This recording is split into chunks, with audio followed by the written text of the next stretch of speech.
paper cut.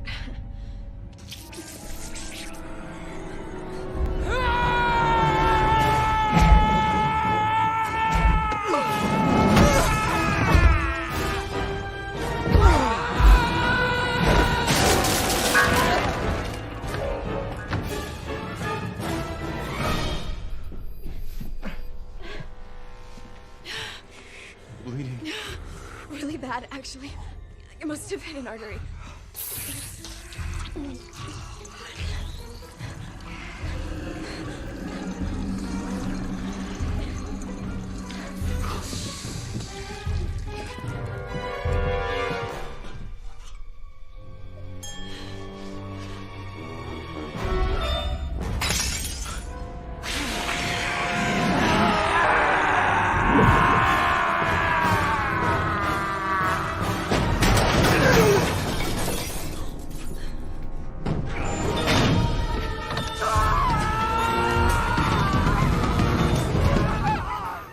Becca, your nose. I knew I shouldn't have partied last night with Lindsay Lohan. Every time I bring a girl home, you guys try to eat her. It's not fair. Come on. Someone here order Chinese food? Quick, they'll be hungry again in half an hour.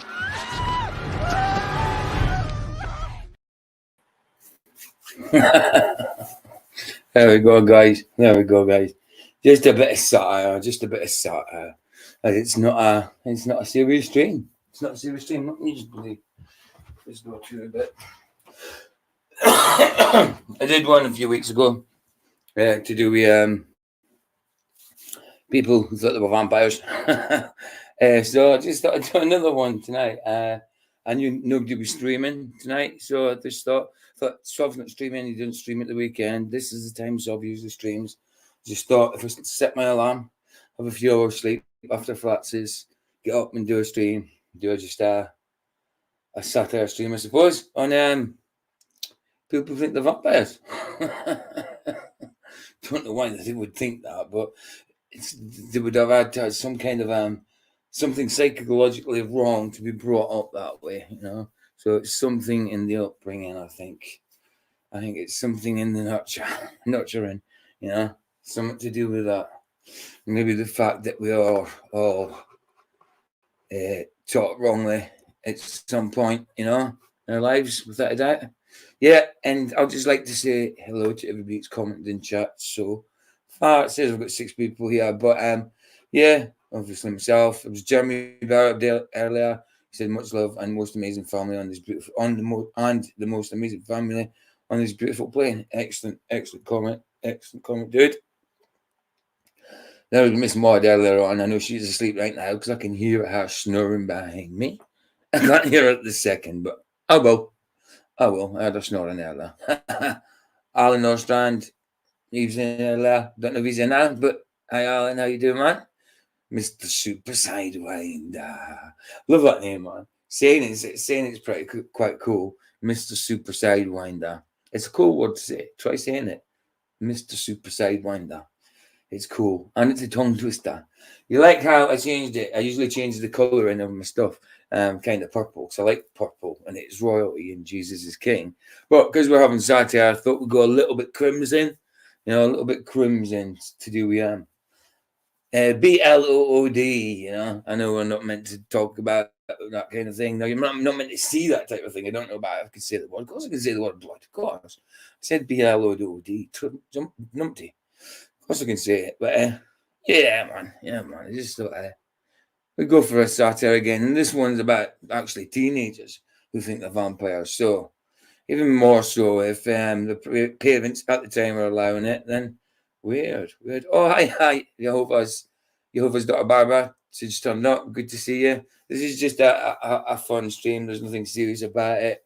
Up with the vampires. Just like last time I had it, I just had it was a documentary on people who thought they were vampires, you know, and they just kind of reviewed it and spoke about it. So same again. This is a different video about teenagers who think they're vampires. Silly, absolutely silly. But Yeah, we've got it. We've got it. I'll play it right after I say hello to everyone, because I think I missed a few people out while I was talking. So in chat still. Yeah, afterward, this is Mr. Super Sidewinder. There was all in the restaurant, and then left Kung Fu Shaolin. Then we had Measure Flats, aka Network Dude. WTF? I said, hey dude, hey why? Oh, I did one of these last. It's just a fun stream, nothing serious. I did one of these because I called it Up with the Vampires because everybody used to call me a vampire because they never seen me through the day. It was always in the dark. So this is like 2:30 in the morning for me here. So Up with the Vampires, it kind of just came to my head, Up with the Vampires. Do you know what I mean? Awake with the Vampires sort of thing. Because 2:30 in the morning for me, and I'm not asleep, you know. Sometimes I'm not asleep all night. So yeah, that's why. It's just fun. It's just fun. A fun stream, dude. Yeah, and speculating on why people would be like this. I haven't even watched the thing all the way through. I don't like to do that. I like to watch it. The thing I'm watching, what I do on the stream, I like to watch with the stream, you know. So I haven't got any former knowledge of it, you know. Yeah. So carrying on, you got Saddle Bomb. Said Liv Shampoo, said hello to Jehovah's daughter Barbara, Excellency Ass. I don't want again. A guy called Jim Ennis. There he is, Jim Ennis. Good day to you. Hope you're cool. Hope you're cool. Nice name, dude. I think that's about it. And I was going to call out the panel members, but there is none. I'm used to calling out panel members, but I forgot. I'm here on my own because it's 2:30 in the morning. And most of my panel members are in bed. You know? So, yeah. Here we go. This is it here. So, let's get to it. Get to the tab. We got, actually, like, let me just say, this guy has obviously uploaded it. I just found out, I came across it when I was looking for it. Let me give it like 811 likes. It's actually, oh yeah, it does count likes. It's dislikes, it doesn't count. Yeah, Doc's Teenage Vampire re-upload by a guy called Sorrel, and he's got 70 subscribers. So I'm just going to subscribe to him. So, I mean, I was on 70 subscribers a couple of weeks ago. A couple of months ago. So yeah, I'll subscribe to him. Just in case you want to, I shall put the link in the chat for this guy. Only 70 subscribers. I don't know who he is. I don't know what he does. I don't know if he's got the same faith. Don't know. I haven't got a clue. But it's here in case you want it. I'm going to stick it in chat. Paste. I think that's it. Yep.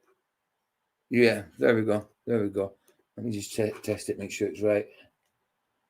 Yeah, that's the one. It's the obviously it's the link to this video, but you can find his channel through that. I'll just start playing and getting on. Yeah. Let's go. If you got anything to say. Oh, Jeff Gasshead. I didn't call him out. Didn't see that name. Hey Jeff, good to see you, bro. Good to see you. Let's go. Usually I'm used to saying panel, just shout me if you want me to stop, but I'll shout myself if I want myself to stop. BJ, stop. Let's go, dude. I've been talking long enough. Global phenomenon. I'll just let this rubbish play through. All over the world, more and more young people are getting sucked into a thriving subculture. I get to be nasty and evil and let my darker side come out to play for the evening. Everything we want to be is represented by the vampire. Blood still oozing from those bite marks in the back. Everything they want to be is represented by a vampire. A mythical creature that kills humans and uses their blood to live. They want to do that to other humans. Why? It's kind of demonic. I know there's meant to be satire, but it's kind of demonic. So it's kind of how these kind of things fit into what we do talk about, because there's got to be something at play here that makes them want to be like that. You know what I mean? These lot are just crazy. I'll get on with it then. But there's got to be something that makes them want to be like that, whether it's their upbringing.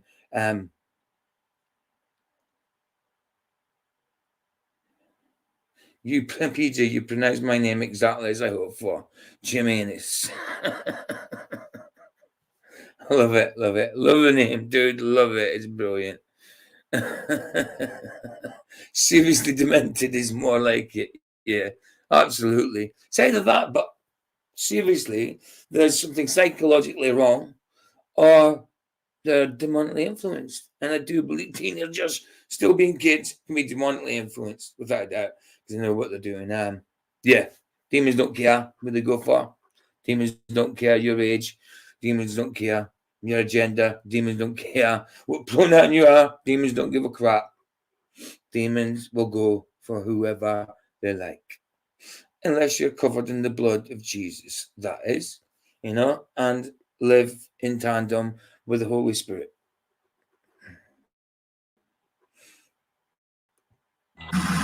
But some are taking the lifestyle even further. Started yelling that she was a vampire. I travelled to America and met a group of teenagers who've taken the vampire cult to an extreme. I like blood.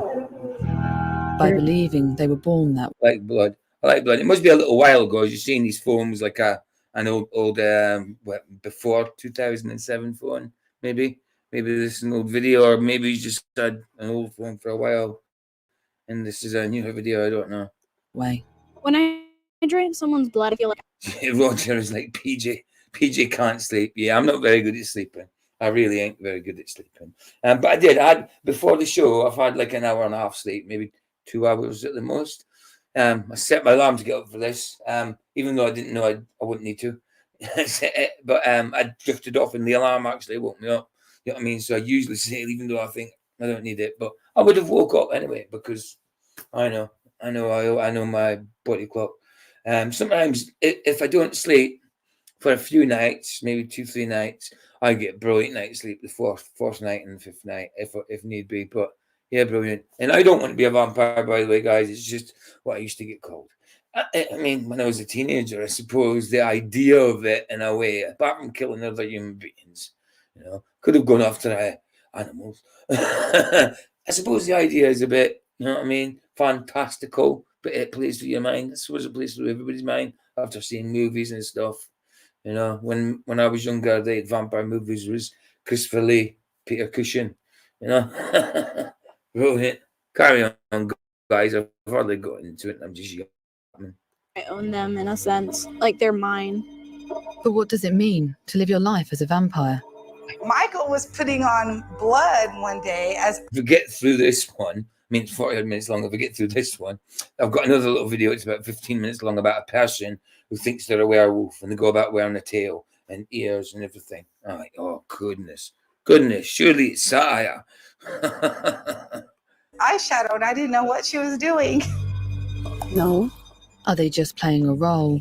Sorry, pause again, guys. I just want to say thank you all for coming. Thanks for taking the time out just to be chill in the stream with me. I do it just if people. I do these things just because sometimes I know people just want to chill and they're some place to go and just chill out and talk to people.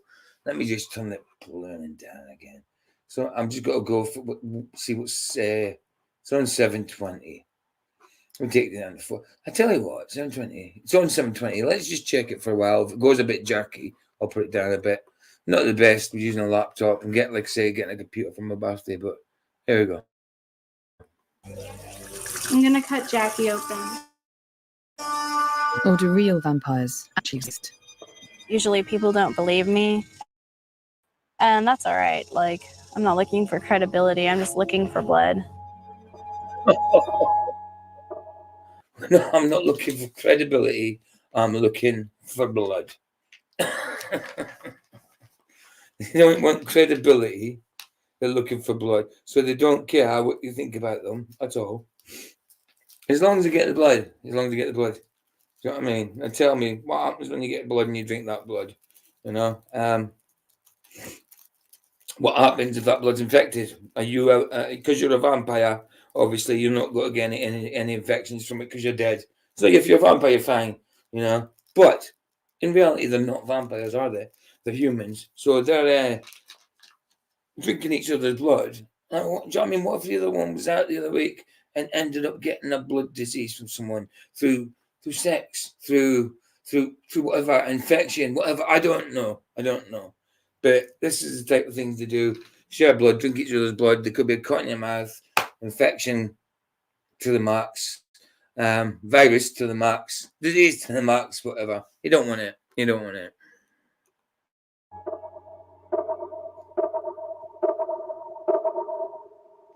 Just so everyone knows, yeah, I think everyone knows I used to be a heroin addict, and I used to have hepatitis C through it, you know, and it was the most aggressive type of hepatitis. It was hepatitis C genotype 1A, 1B, so I was a dual carrier, you know, and I was most aggressive of the strains. Is it strains? I can't remember if you say strain or type of hepatitis C.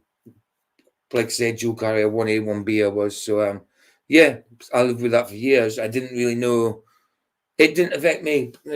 People were affected by hepatitis C when that hit. But to me, I felt okay. I never seen no effects of it. I mean, when I was on drugs, bang on drugs, I suppose, my skin went a little bit yellow and stuff like that.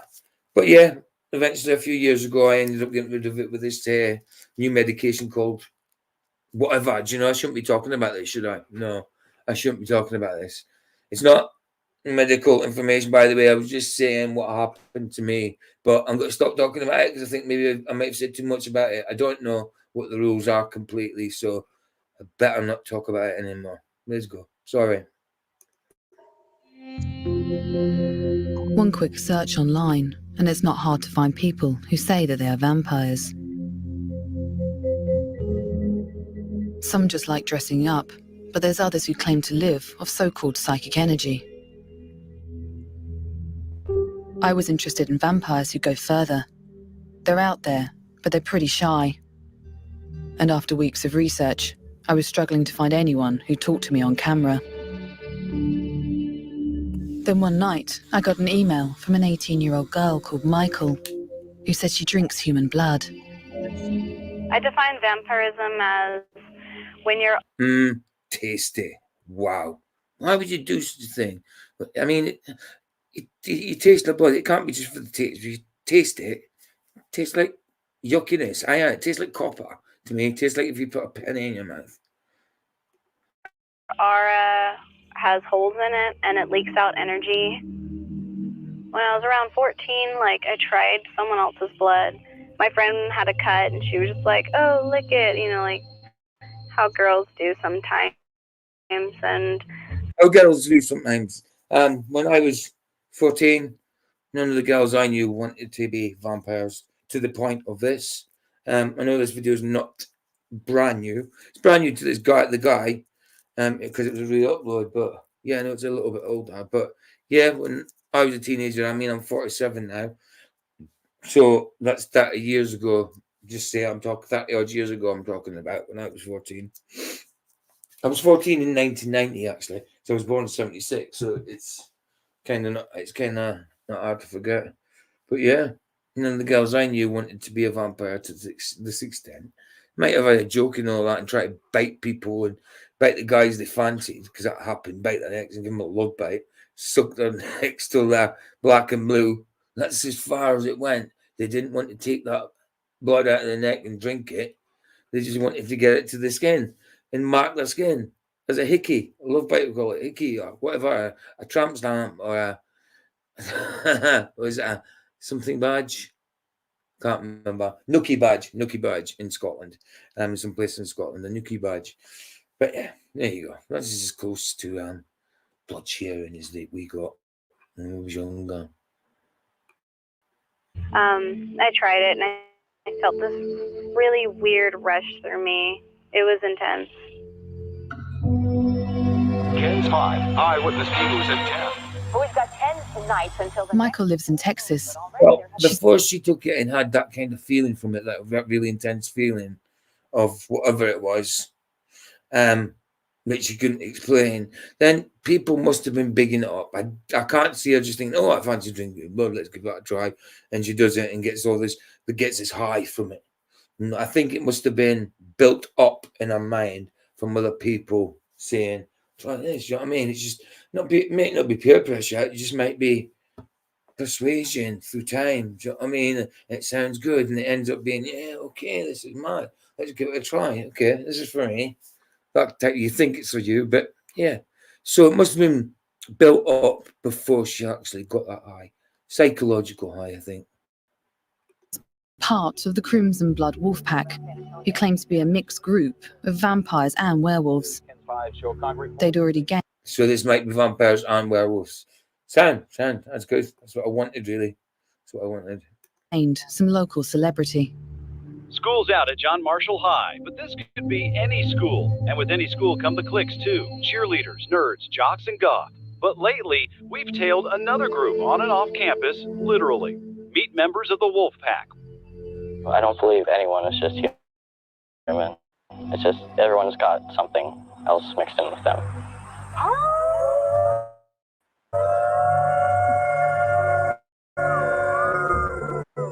Don't think we're all human. Everybody else has got stuff mixed in. We've got stuff mixed in with us. Yeah, it sounds as if you've got a load of bullcrap mixed in there. Somebody's been talking rubbish in your head, dudes. Why would you want to stick a fake tail on your butt? A fake tail on your butt and walk about as a werewolf. Wow, they don't even drink. You know what? They just massacre. Tear you apart. Can you do that, you with a funky tail?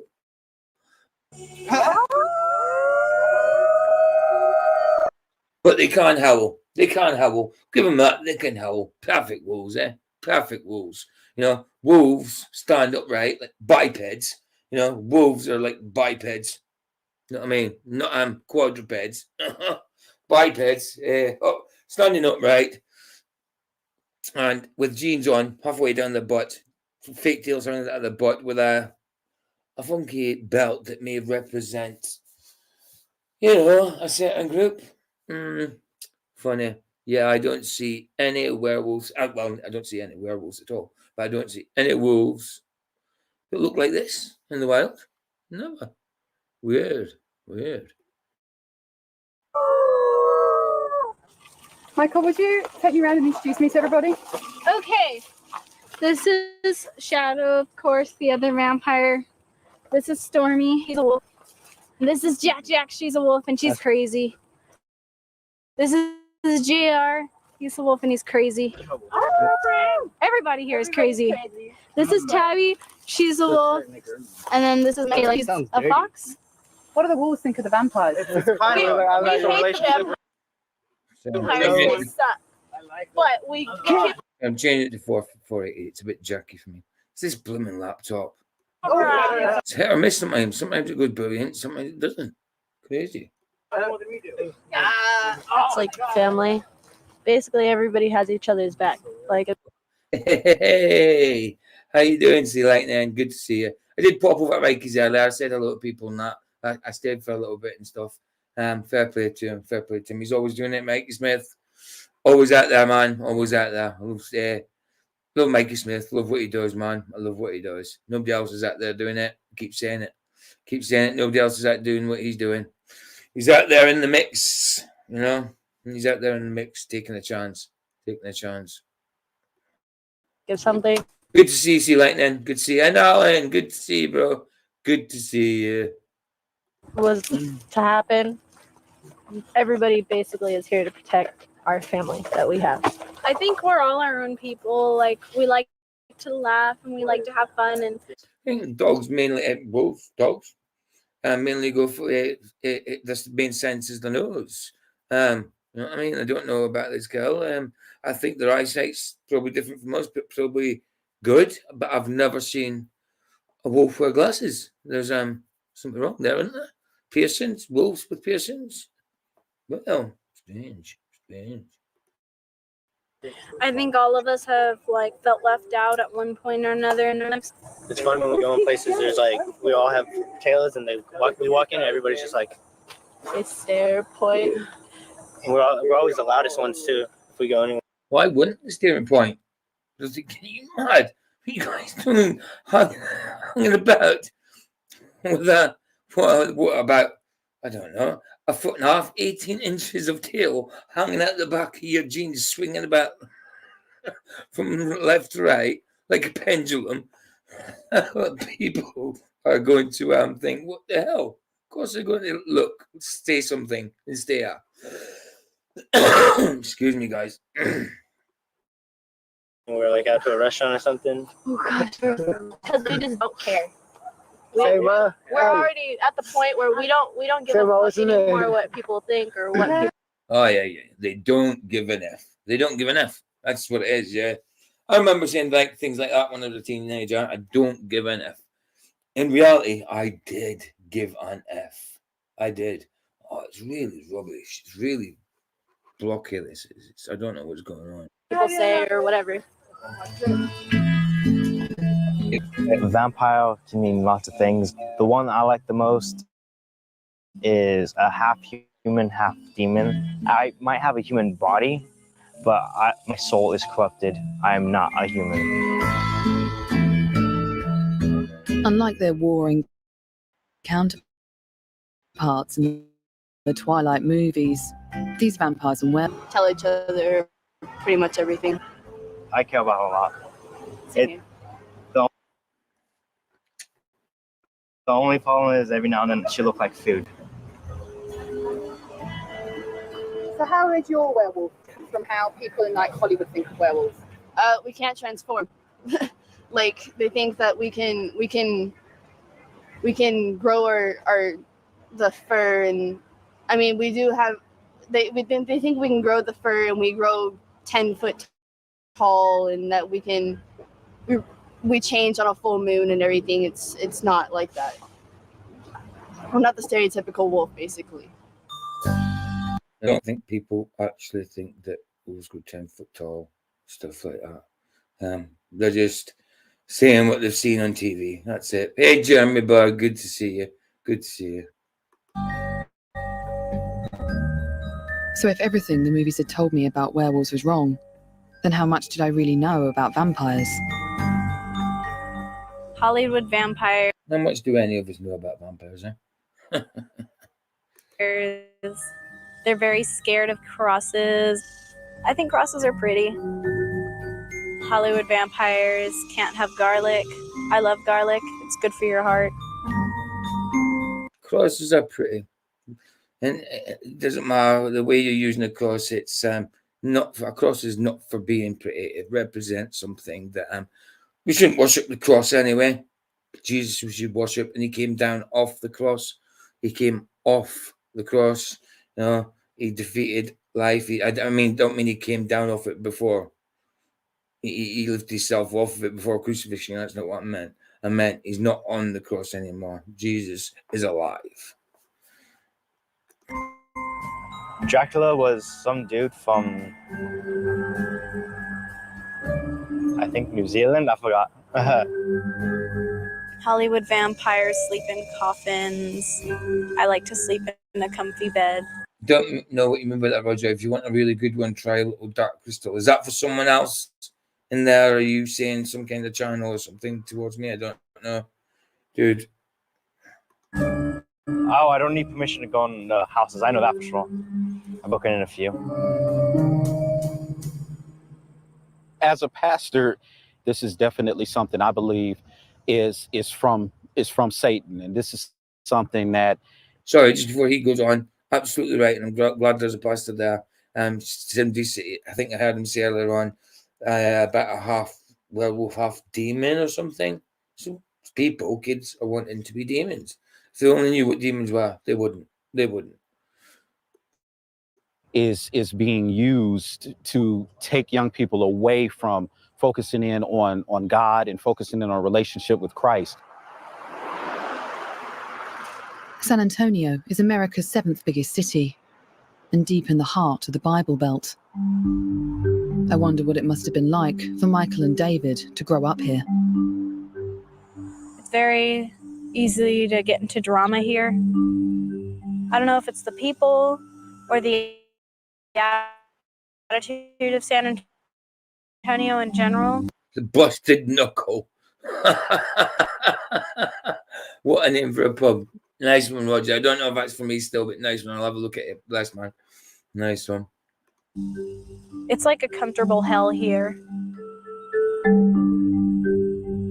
Vampires and the dark side and all that seems to go together. And according to the gospel of Jesus Christ, we believe that our Savior did not come to take our blood. He came to give his blood.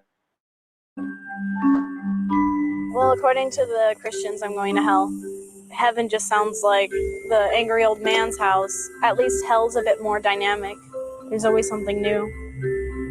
Vampires are above good and evil. We can be evil, we can be good. It's whatever we want. We don't care.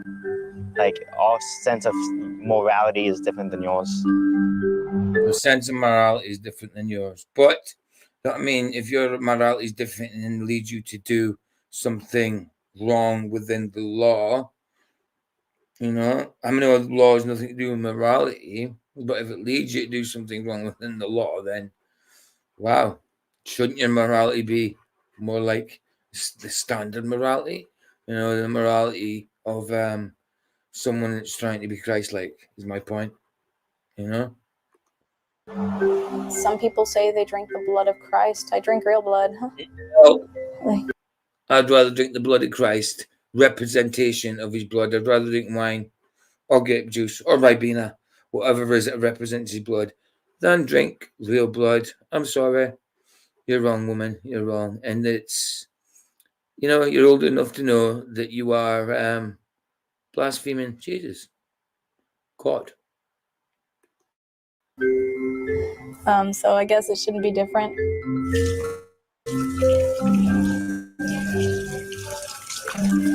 As I got to know Michael and David better, they started to let me into their world. Everybody see Lightning's put a link for, what is it? Here's Mike Smith's horizontal pose, $600 car flat earth billboard on top of his car. Link for that right there. People want to go there and see that, whatever it is. I don't quite know what it is. Is that what we were looking at earlier? Yeah. Anyway, links there, guys. Let me just click it anyway. I want to remind myself. There we go. Then play that. I'll click that. I swear to usually make everyone else cut themselves. But for all their bravado, I wasn't prepared for what would happen next. Jared, cut yourself. 33 Rams from room 37.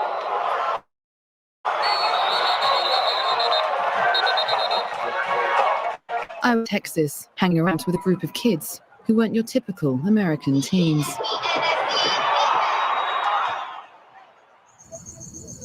Is there any paranormal activity around us? San Antonio has a reputation as one of America's most haunted cities. Actually, I'm not even moving it now. That's fucking tripping me out.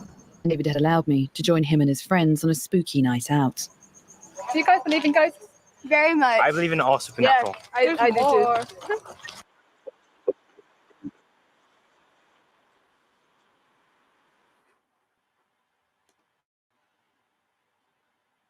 Ah! Wrong thing. Sorry, guys. I'm messing about.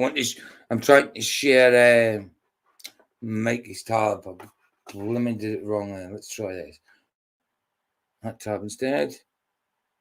That's it. It's doing it. I need this over here. So, yeah. So it's not confusing me. There we go. Just got to play. Still sharing.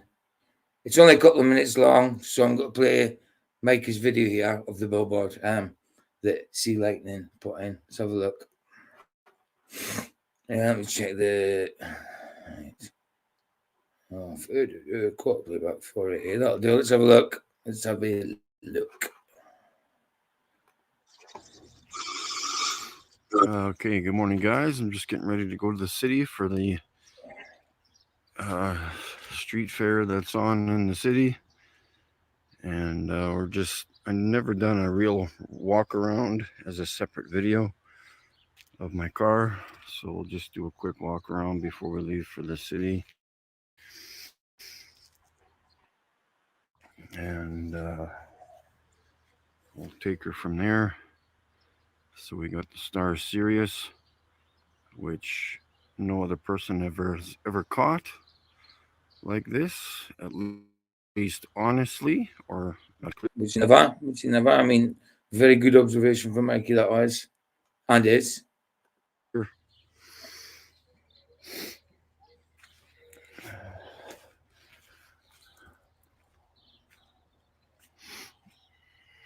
There we go. And so I'm going to take the magnetic signs off just for a little bit because they're just a little bit cold from sitting outside. They're not going to stick. And if I had my head screwed on properly, this is a magnetic sign too, but I forgot my hood was aluminum. So eventually I'm going to order this as a stencil to be permanently put on the car. That's a shame that the hood bonnet to me is aluminium over here. But yeah, I get it. That's a shame when it's a magnet. It would have been perfect there. With protection wrap or something on it. Oh, he's got it to stick there then. Cool. And yeah, so there we go. We'll talk to you guys later. Good to see you, Jeff Hunt. Just showing Mikey's video of his billboard and stuff just quickly. Then I'll get back to what I was showing before. A few hours, and hopefully we'll have a good day waking up all the sheep. I'll just do another quick walk around here. And that is again 100% the Star Sirius. I've recorded it twice, and I will just keep repeating what I do, along with other stars. Capella, and the Orion's belt hasn't been 100% clear, but I did get somewhat of a half-decent video.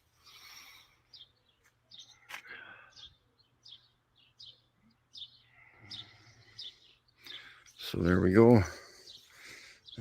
And again, I'll eventually get the map permanently put on the hood of the car. So we'll talk. I don't think. All right, starting again. Like it. Yeah, guys, go over there, man. Watch it, like it. Have a look at the billboard. I think it's brilliant. Excellent. Fair play to him. Like I say, what am I trying to do? Try to get rid of yeah, hold on. Yeah, sorry. Just need to do that. I'm just trying to get rid of it like that. Sorry. So I was looking for. I lost my sense of what I was doing then. What I'm trying to do. Yeah. Go over and see Mikey, man. Mikey's brilliant. Mikey's stuff's excellent. Observation is brilliant. He goes out there, puts himself out like nobody else does. You know, puts yourself in situations. Could get shot sometimes, you know. Definitely. Right. Let's carry on with this. Let's present share screen, and we are back, I think. We're back. Yes, we're back. Let's carry on. Has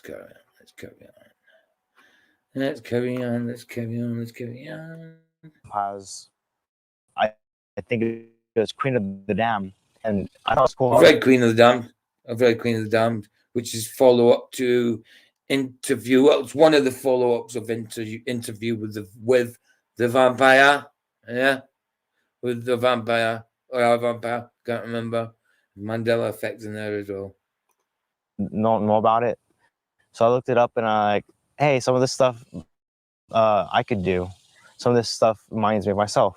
So I kept looking into it and I was like, hey, I'm a vampire. Kind of like how we're in the middle of butt nowhere. Come out wherever you are. They're asking for. Whoa.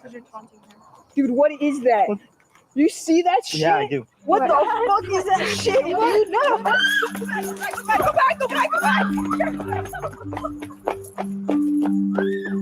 But just kind of, let's start. Let's start with, let's start was one of them, wasn't it? Was it the follow-up to Lestat? Lestat was maybe the follow-up to Interview with a Vampire. You got Lestat, then Queen of the Damned.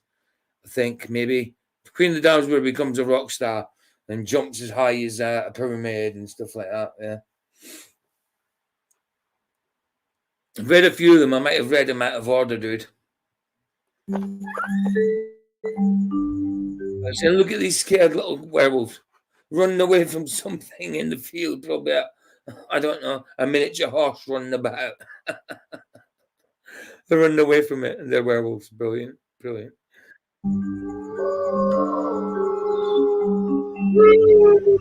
David was fascinated by the supernatural and the occult. And it seemed he just borrowed those bits of vampire fiction to sense how he felt. A lot of kids, they think they can get blood by biting someone and taking it from there, but that's very unsanitary and it's kind of frowned upon. You want to use the knife, so you cut. Very unsanitary by biting someone, taking blood. So doing this isn't. Wow. The skin clearly. I've done that though. I prefer to cut with glass because it for sure cuts and you don't have to dig into it so deep. I love seeing flesh glass. Anything sharp will cut. torn. I love feeling my knife go through someone or myself and just feeling the skin rip through the knife.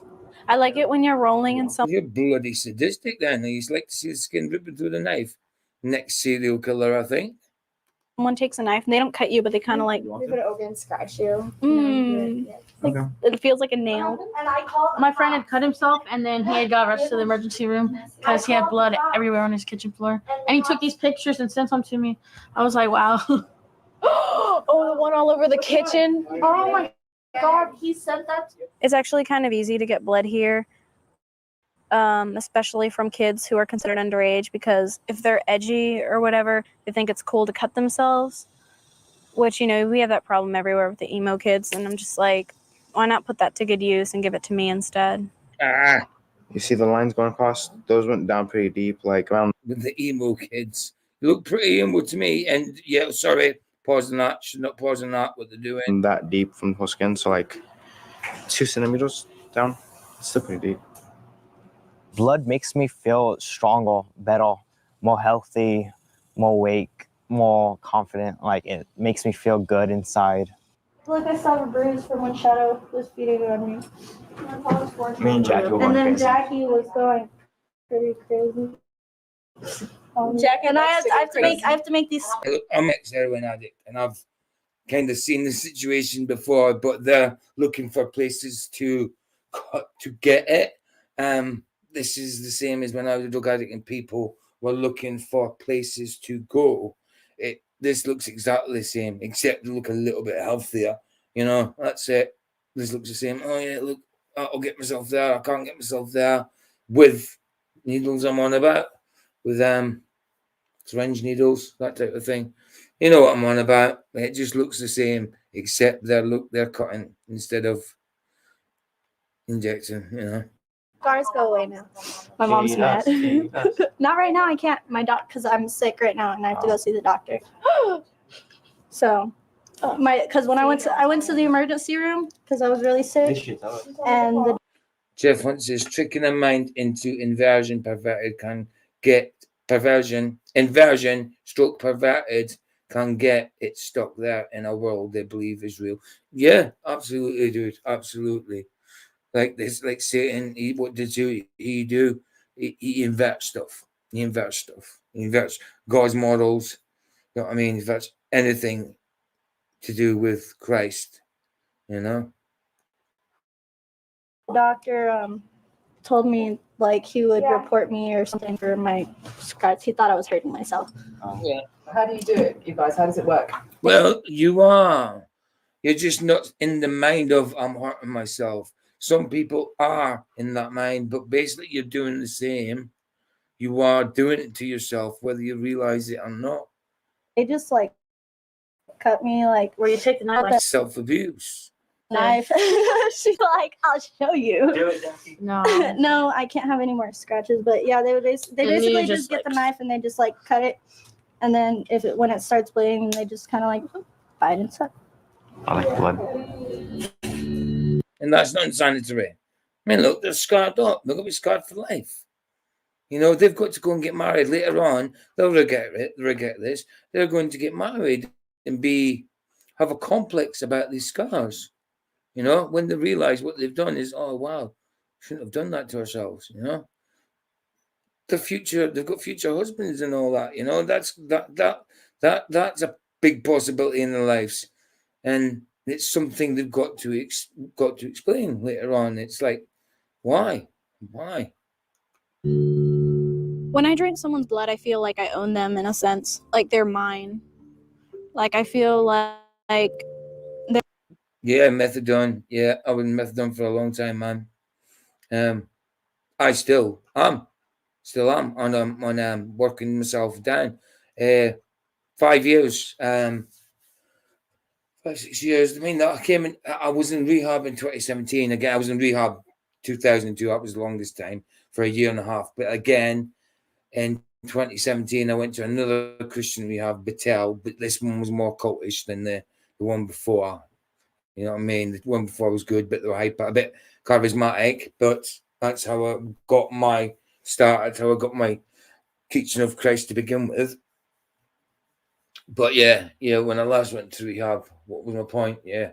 Oh yeah, I went to rehab and I come out and failed again. So I thought, I'm not going to keep going to blooming rehab, coming out and being clean for a little while, then going back to it. So I just said to myself, I can't do it by going to rehab, even long term, even long term.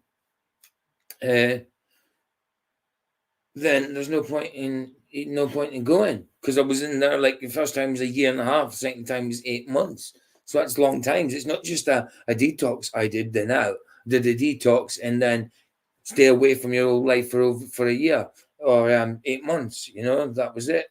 And so I'm still in methadone now, working my way down. So, but 5 years I haven't touched the hard stuff but I'm still on medication now. Yeah, and it is hard. I've been on methadone before when I was younger, Roger, and it's hard. It was hard to get off then. I was on 60 milligram dose and I came down to 8 mils. I remember coming off at 60 and going through withdrawals, and I didn't get any better after 3 weeks, so I had to go back on methadone. Got all the way down to 8 mil after being on 60, it took about a year maybe. And when I got down to 8 mil and tried to come off on 8 mil, which was a lot less, it was the same as coming off 60. It was unbelievable. So you have to get yourself right down there.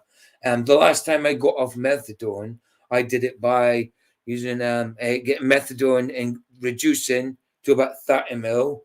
And then I went on to Subutex, and I found it easier to get it off it through Subutex. But to begin with, I thought the methadone was better for what's the word? As a replacement. When I was on so much drugs, I think methadone is the one that'll stop you rattling. When you go to buprenorphine, you have to take a lot of it to stop you rattling, compared to methadone. So yeah, I've tried all kinds. Wow, fentanyl, I've only time I've tried fentanyl is through patches, and wow, I got to the point I didn't even. It wasn't even like an opiate for me. It was more like, I don't know. It was more like a LSD, because I was tripping out. I was seeing things. I was doing stuff that was weird. You know what I mean? Try to climb walls and stuff like that. I don't know. Just doing stuff that was weird, not knowing what you're doing with that. That was 2 patches. I had maybe 2 patches or something. But yeah, that's the only time I've tried fentanyl. Crazy. And I don't know about baclofen. I don't know what that is. I'm not sure, dude. I'm not sure. Or that Delia, you did? What? Don't know about that one. Crazy. It's crazy. I'm glad I'm away from it now. I'm 47 and I've been struggling with it since I was 16. The longest before this time would have been 2 years. So this is 3 years. 3 years, 5 years. you know. So since I was 42 this time, I'm getting too old for it. I'm not going to do it again. There's no way I'm going to do it again now, you know. Definitely, I'm strong. I'm definitely strong that way. I don't even have any interest in it anymore.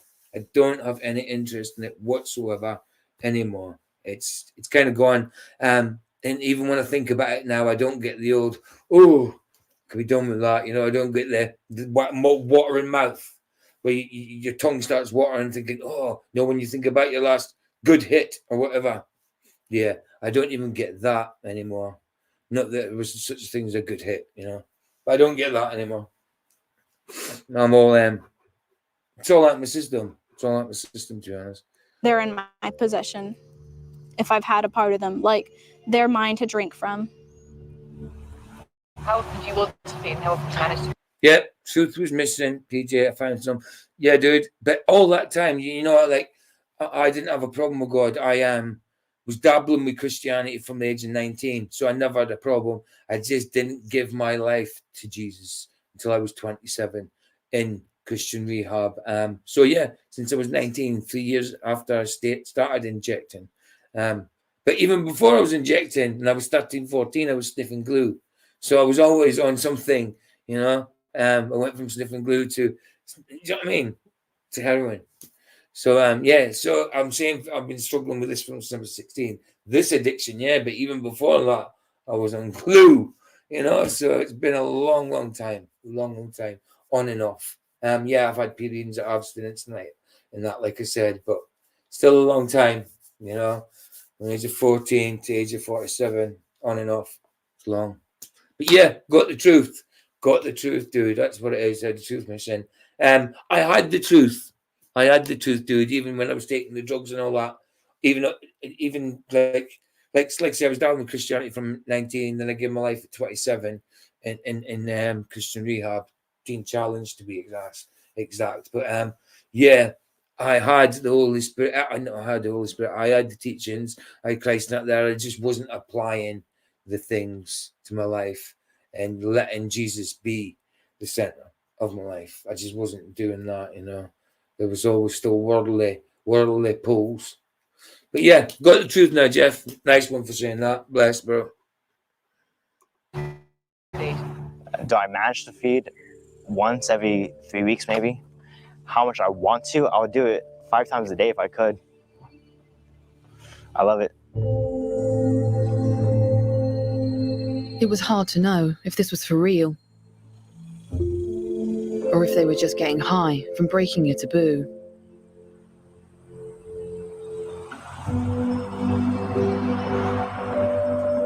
Either way, things were about to get a lot stranger when I met the first adult they hung out with. This was Miss Lisa, Jackie's mum. Hi, baby. How are you? A lot of parents don't like me because I can deal better with their kids than they can. I can understand their kids. I could tell them things about their kids they would probably flip backwards about, but I wouldn't do it because of the kid tells me to ask me not to. I wouldn't do it. Michael was putting on blood one day as eyeshadow. Just thought, sorry guys, if anybody wants to come in, sorry, I completely forgot. If anybody wants to come in, here's the link to get in StreamYard. Give me 2 seconds. I copied it. I'll put it in here. In YouTube chat. Paste it. Right. If anybody wants to join me in StreamYard, there's the link. Bless you guys. Shall I pin it? Yeah, I'll pin it. I say usually I don't pin it because there's people who don't want in, but I don't think I can see the people here, so I'll pin it. It's wrong one. I'll pin it. Ah, come on. Stop. Oh, instead of pinning it, I went onto it. I want to pin it. Thank you. There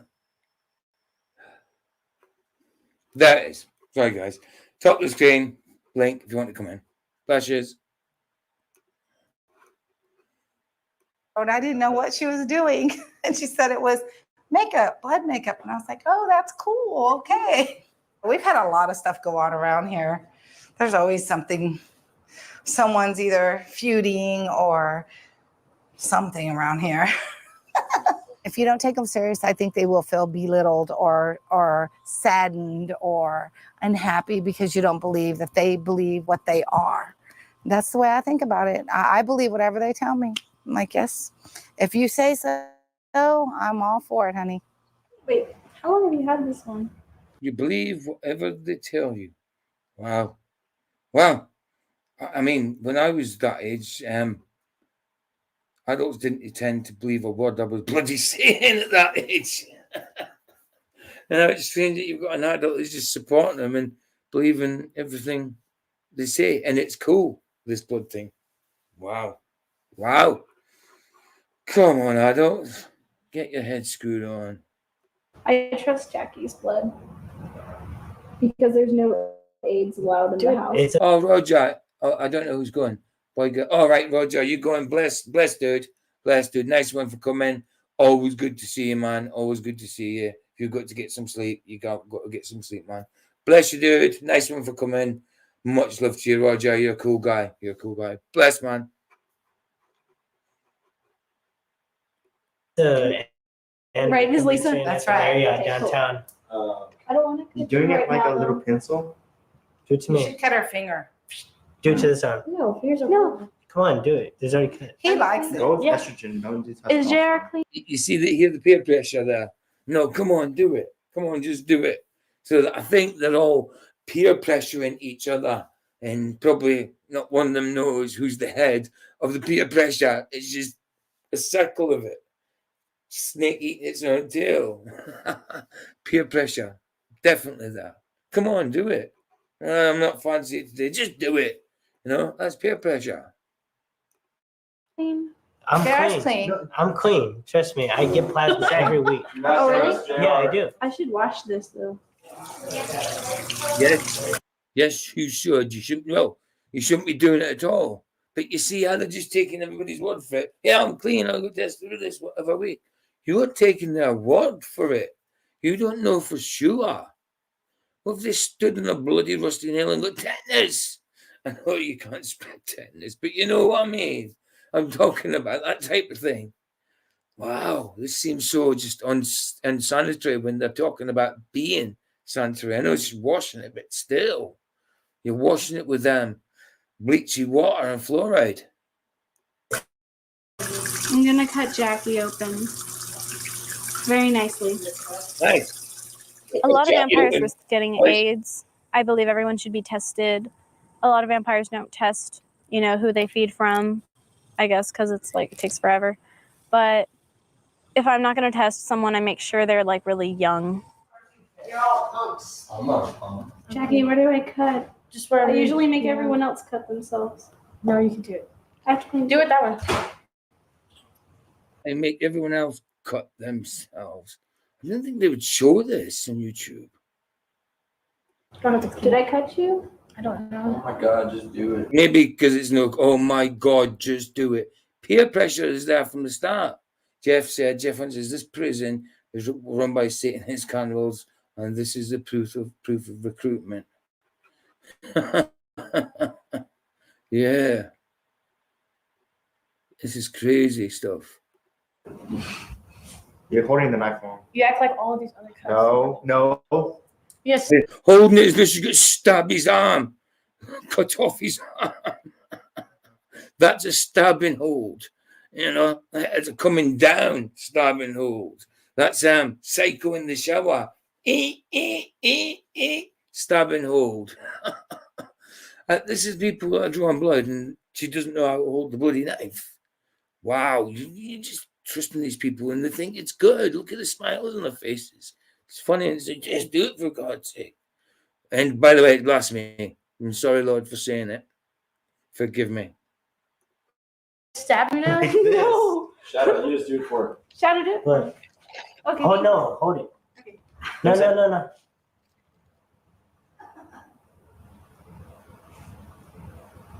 Shadow, you just do it. I'm used to. Wow, that knife is blunt. You might as well spread your butter with that knife.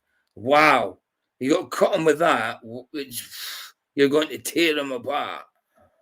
Glass, because it's for sure gonna cut, and I'll have to press hard. So just think of how thick your armor must be to laugh at that. Absolutely.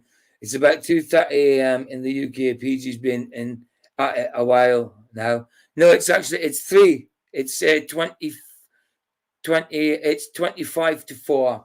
So I've been at it an hour.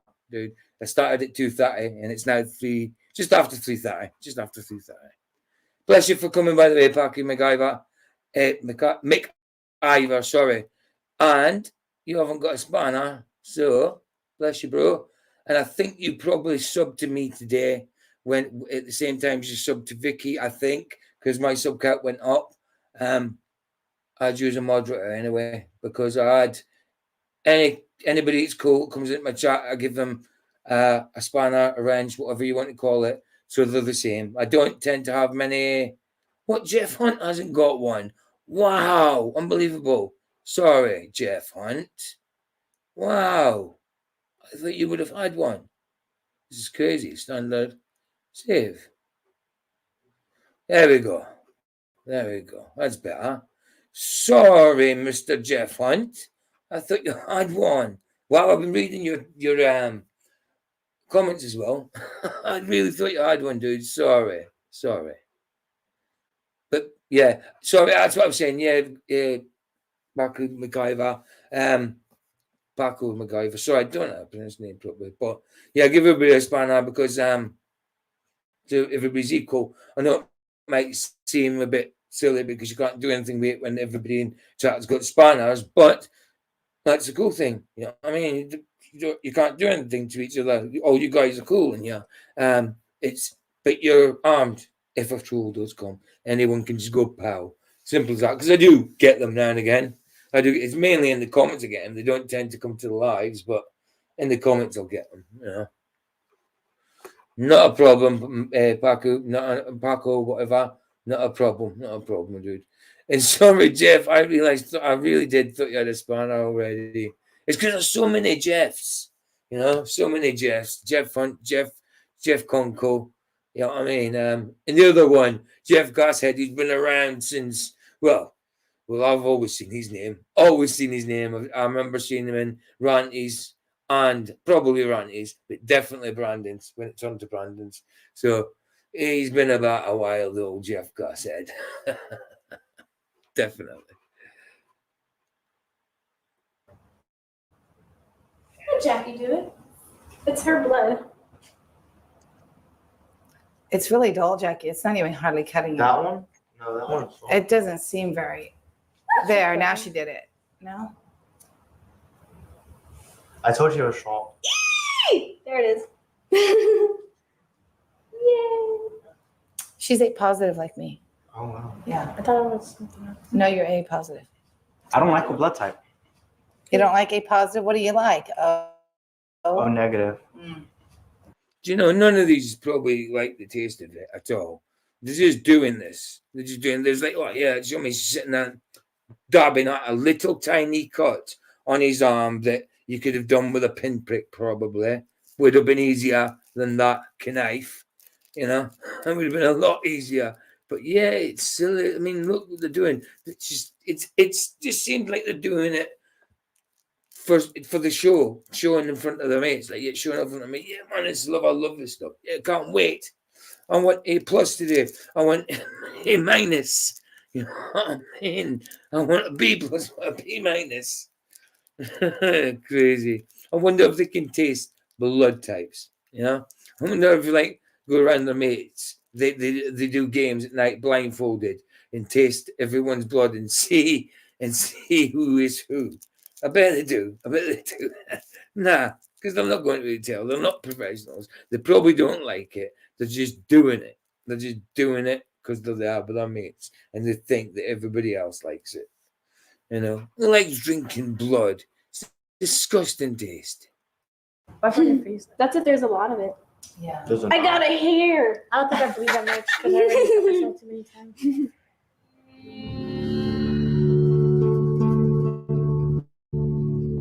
Like a I've got for a while back. I'll go back. Some local celebrity. I was trying to pause. But like I said, the guy who found this film, he's only got 70 subs. He's re-uploaded it from somewhere. You know, where was I? It was past there, past there, past there, past there. There we go. Round about here. That's because it's for sure gonna cut. Yeah.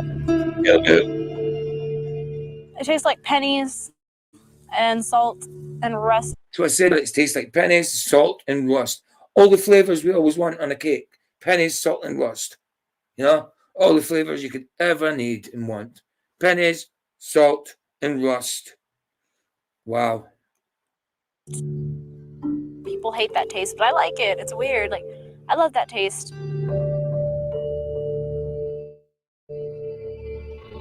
No, she doesn't love that taste. She's just saying it because she thinks her friends love it as well. You know? Consuming that blood, you feel it in your soul. You feel it rushing through you.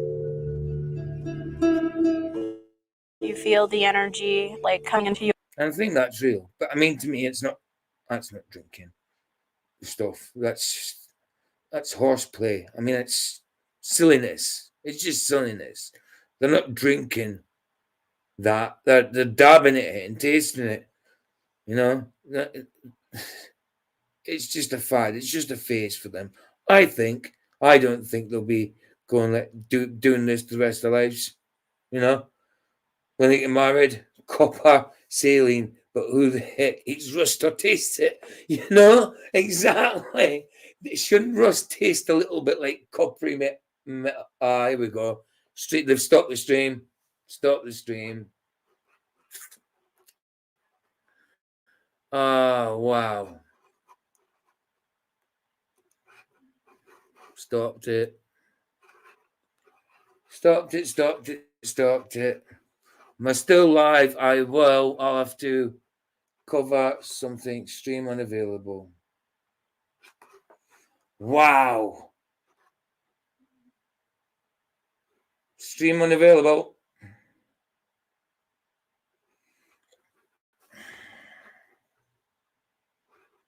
I don't know what to do. Let's get rid of that.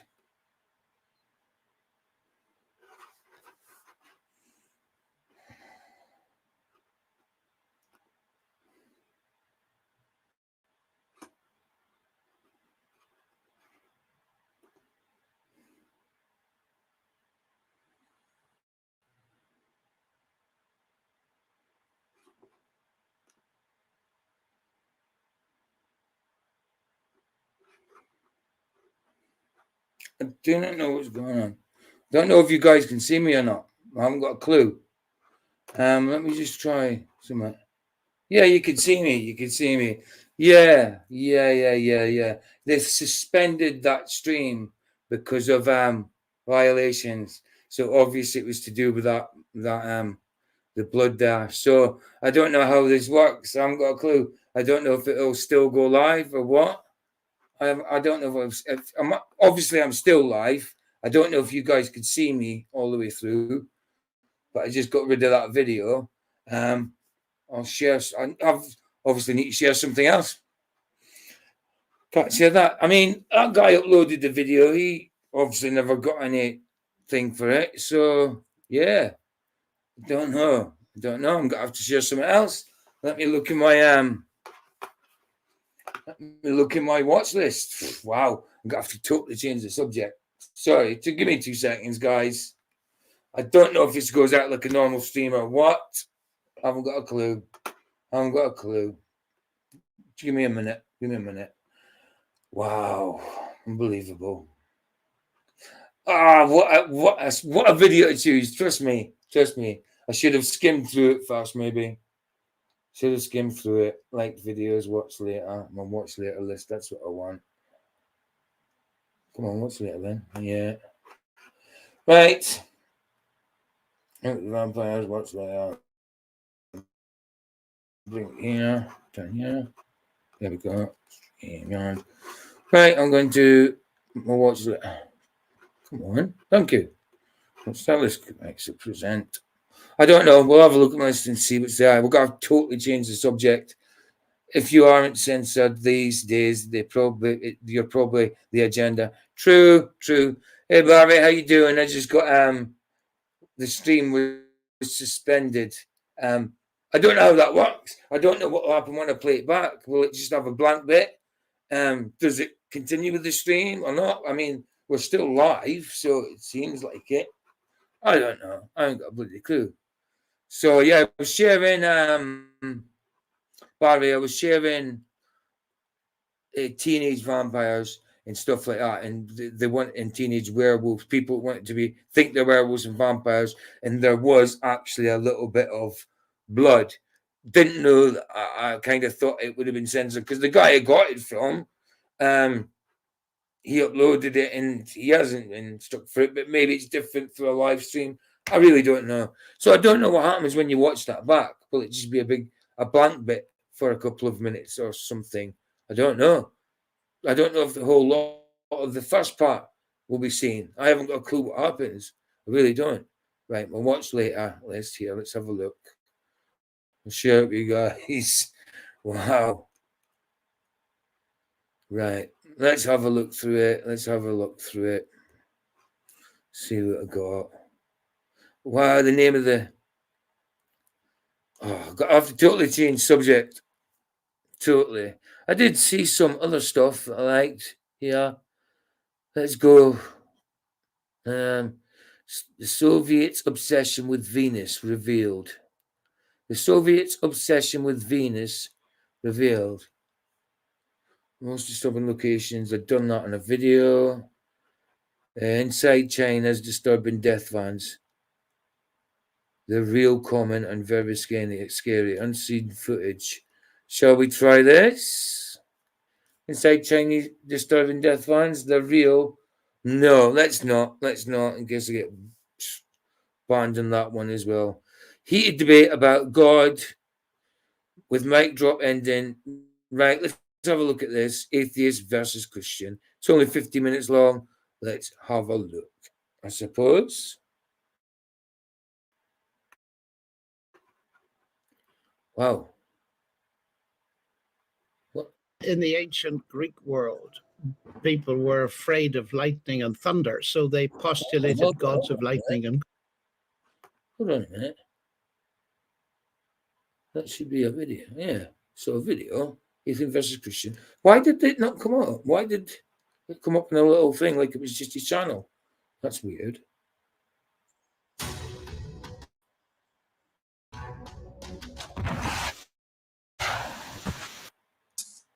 Against your own. This is the holy grail of... Right, hold on. By believing in... Let me see what it's on. 480. Let me bring it to 360. I know what mine's is like. I know what my blooming computer's like. Let's have a look at this. See how it goes. Yeah. Wow. By believing in all-powerful deity.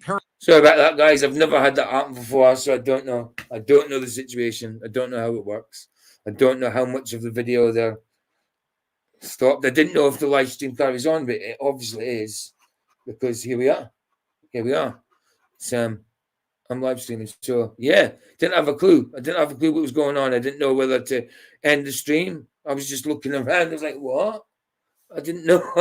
So I just started getting rid of it and seeing if you were still there. Then someone says, I'm sure he'll be back. Like, I didn't even know if he'd be back, but I knew the chat was carried on. So I was thinking, chat's carrying on. What's going on? Are they just giving me a chance to... Wow, they're on top of that, aren't they? As soon as they see a little bit of the old BLOOD. Wow. Let's have a look at this. Atheist versus Christian. Let's have a look. Debate. Heated. Paralyzes one thinking and cripples the choices you have to make to escape a false reality that is self-centered and apocalyptic. Looking at the truth requires courage and intellectual honesty of finding the best argument against your own. This is the holy grail of skepticism. If you're not willing to examine the arguments, then you have to admit that you're not willing to find the truth. This is actual real debate. They're at a place debating, not just online. Excellent. No one can ignore billions of other people believing differently and justify that your God. Yeah, it's 5:52 here, guys. 5:55. Sorry, 3:52 here, not 5:52. 3:52 here, guys. So nearly 4 o'clock, like Jeff Gus said. Is the only one. If you question that, if you question what you believe, and more importantly, why you believe it, you just might extricate yourself from the supernatural world of belief and discover the wonder of naturalistic world without ghosts, demons, devils, magical thinking, or malicious gods. Oh, this guy in the corner must be reviewing it as well, or something. Live well in this world. It's the only one we know for sure that exists. At this time, the other side will have 10 minutes to cross-examine. Okay, so there's the setup, pretty vigorous, pretty rigorous. And I like the little, at the end, the little live well in this world. They kind of get into that in a second, so let's go ahead and play it out. Bruce, you're a naturalistic materialist, correct? Correct. Okay. Would you agree with Krauss and Sagan that we're stardust? Pretty much. Wow. Okay. We're stardust, guys. We're stardust. Made from dust of the stars from the Big Bang, you know? All that particles and everything that's going away from each other, you know? It's all different vectors, all different speeds, you know what I mean? All different directions, you know what I mean? Somehow came back together to join some type of mass. I don't know. Make us, we're made of stardust. Somehow. So God, if there was God, just do some stardust together. No. God created it. Simple. He spoke it. He made Adam and Eve. Well, he made Adam out of the dirt, and he made Eve from Adam. Simple. You know what I mean? It says it scripturally.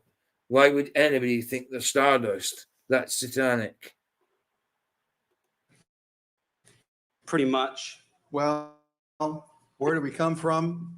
I don't believe God poofed us into existence. No. Now, as an atheist, you're from your perspective, would you agree with Krauss and when Sagan? YouTube stopped the video, what did you guys see on screen? Someone just let me know, because I haven't got a clue what goes on if that happens. Does it just show a black screen, or does it say what I seen suspended with a big blooming line, a big circle and a line through it? It's weird. The Book of Enoch says stars are the righteous souls currently dwelling on earth. It's as beautiful as the, I think it's as beautiful as that means falling stars are the righteous entering their rest. Absolutely, Barbara. I get you. Definitely. Do you know, I need to get the Book of Enoch, because so far I haven't read it. I mean, I've read bits of it, yeah, but I do it on audio. Every time I put it on audio, I fall asleep. My goodness gracious. I'm going to have to get the Book of Enoch, because I know it's not canonical, but very much should be. It very much should be. All scripture is God breathed. When they say human beings are stardust. We evolved naturally from material, yes. Okay. And so there's, it's a godless universe, no governance, no guidance, matter in motion. I didn't say governance. Please try to speak into the microphone. No personal governance, no personal governance and order. I could still put the funny video on about this person that thinks they're a werewolf, because they don't draw blood. So I'll put that on after this. Agree with that. Personal, sure. So given that naturalistic materialism, human beings being stardust, what's wrong with eating babies? Because we have a mind, we've evolved to have thoughts, and we care about other people, and we can. Bruce, what's wrong, morally wrong with eating babies? We can put ourselves in other shoes. That's why we don't kill babies. Okay, ready? We have evolved to accept morality. Over evolutionary time, Bruce, I'm going to ask you a question here. Over evolutionary time, you've had two values risen up over evolutionary time. You have stardust that likes to hurt people and inflict harm. And you have stardust over here that wants to do good and treat others well. Why are you arbitrarily choosing one value over the other as stardust? Invalid question, Jeff. I'm not. That's an invalid question. It's not an invalid question. There are not two different things going on. There's two values risen up, Bruce. There are not two values. Right. There's not two different things going on. There's not, like, God created some of us, and evolution created the other part of us. It's either or. It's either or. And it's definitely not or. It's either. I'm not joking. It's or God. So I said that wrongly. It's just God created us. Simple. Simple as that. Oh, excellent. Excellent. I'll have a look at that. Bless you. Bless you, Barbara. Nice one. Nice one. Because at that particular time, no one was around to have values. No, Bruce, today, Sure, there there- are two values risen up. 1 second. There are two values risen up. And so the question is, what's wrong with stardust bumping into stardust? Well, Ooh. Sorry, I pause. don't think there's anything wrong with stardust bumping into Could you allow stardust. Bruce to but- answer that question real Oh, fast? sure.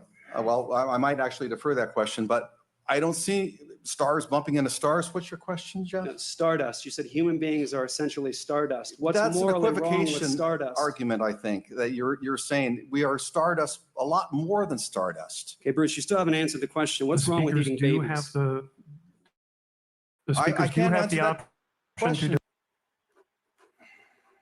Go ahead. With Datadog, Love the adverts. Just love them.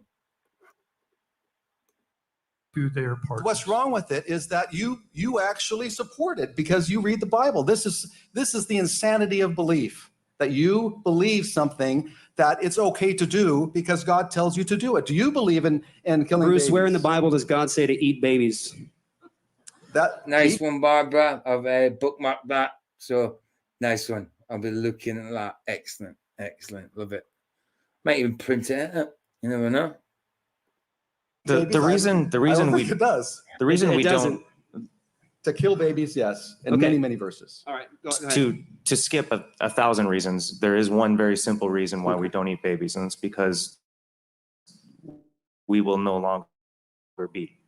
That would be the end of humanity if we all thought What's this? Why talk about eating babies? From an eat babies. atheistic perspective, what's No, wrong no, with from, that? from there is no atheistic perspective. You're assuming value in Little drop of blood. I get the stream taken down. Talking about eating babies. Perfectly all right. Perfectly all right.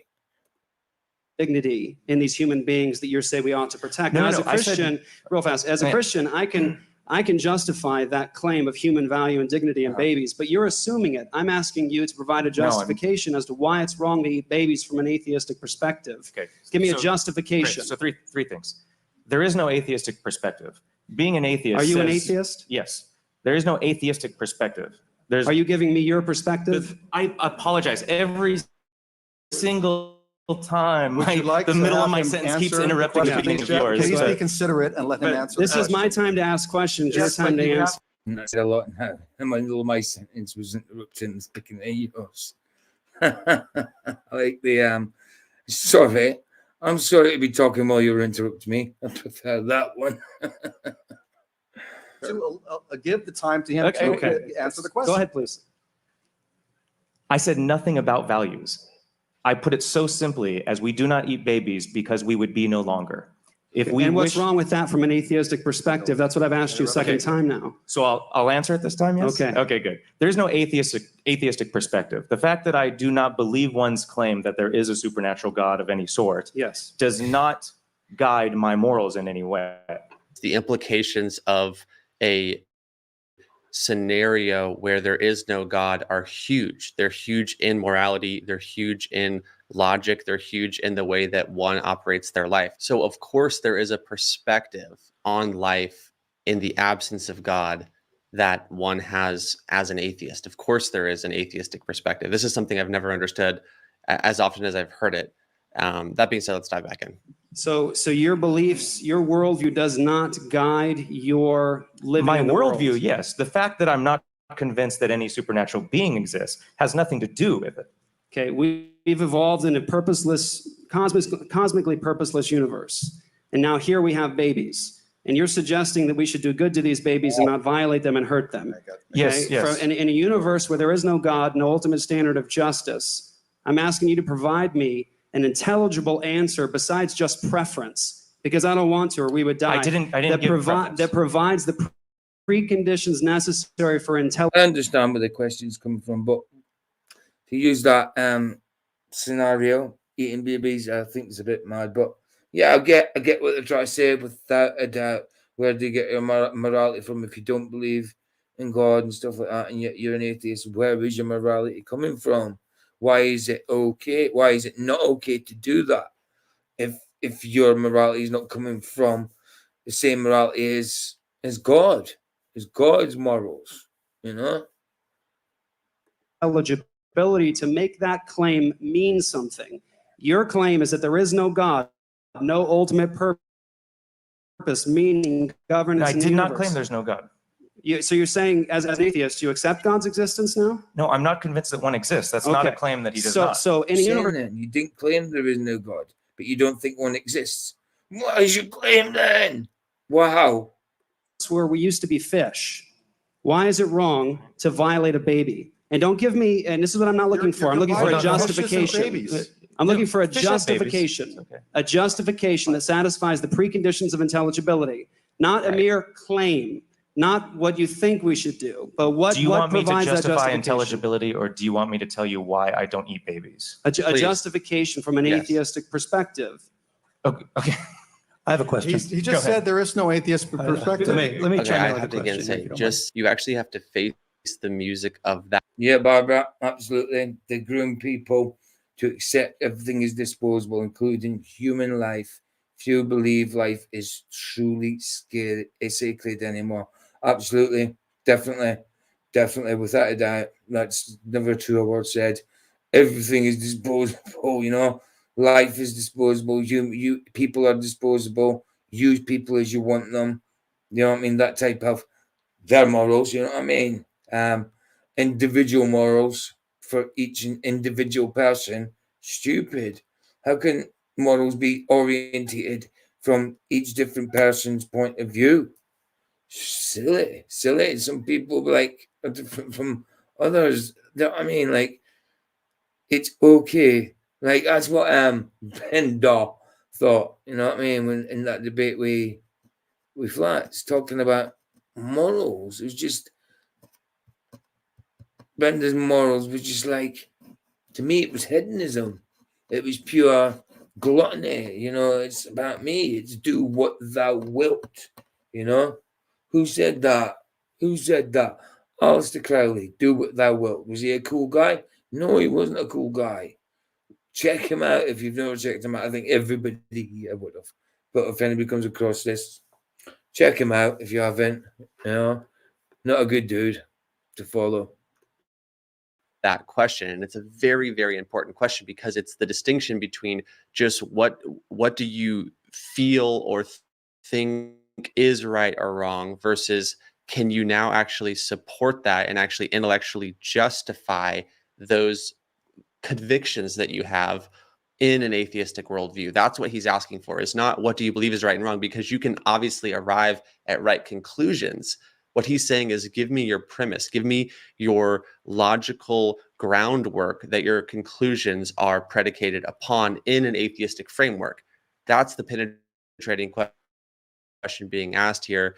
And I am very curious to see if it gets answered because it just got dodged. Let's dive back in. I had read that, Bruce. He's right, though. It did just get dodged. It did. That you believe that the idea of logic is really coming from the frontal lobe. Is that correct? Yes. And that you don't believe that people have souls, they have brains. Correct. Not a dualist. A dualist believes in a mind separate than the brain. I believe that our mind is our brain. Right. I think your soul is just your mind, your will, and your emotions put together, isn't it? I don't know. A lot of people get confused between the soul and spirit. I kind of did myself when I was younger. I thought soul and spirit would be the same thing, but they're not. They're not. And you obviously believe in the some sort of Big Bang. That's our best explanation right now, but I'm open to new explanations if something comes along. That's what skeptics do. So in light of that, let me ask you this question. You gave us some pretty horrible atrocities for us to consider on this screen. Do you think the people who did those things were wrong in doing those things? It's simple to start making fascinating discussions. Great. 15-minute video, 80 adverts. It doesn't matter if they think they were wrong or not. They did them justified by religious leaders at the time. I'm asking if you think those things that you showed that were so horrible, do you think they were wrong? Of course. Do you think those people should be held accountable for the wrong things that they do? Sure. Okay, so let me ask you this then. If we're just matter in motion, if we're just molecules. We are not matter in motion. If we're molecules flying through space. We're not molecules. If we're flying the through end space. result of a big bang, because there was nothing, there was a big bang, and now we're sitting at the table. How can people be held accountable for their... They truly do believe in nothing, don't they? Atheists, yeah, we're not this, we're not that, we're not this, and I don't believe that, I don't believe it came from that. You're saying these things and then you're denying them. Weird. actions any more than a piece of shrapnel can be held accountable for landing where it lands when the explosion goes off. I'm wondering, how do you take that leap from being naturalistic to holding people accountable It was a good point. It was a good point. and stating that they are absolutely I'll just wrong say- for the things they do? I'll just say one thing, that we live in a social contract. We live within a social contract. That's one of my answers. The shrapnel does not make decisions. We do. We realize that we are self-aware. The shrapnel is not. That's why we don't look at the shrapnel to abuse it afterwards.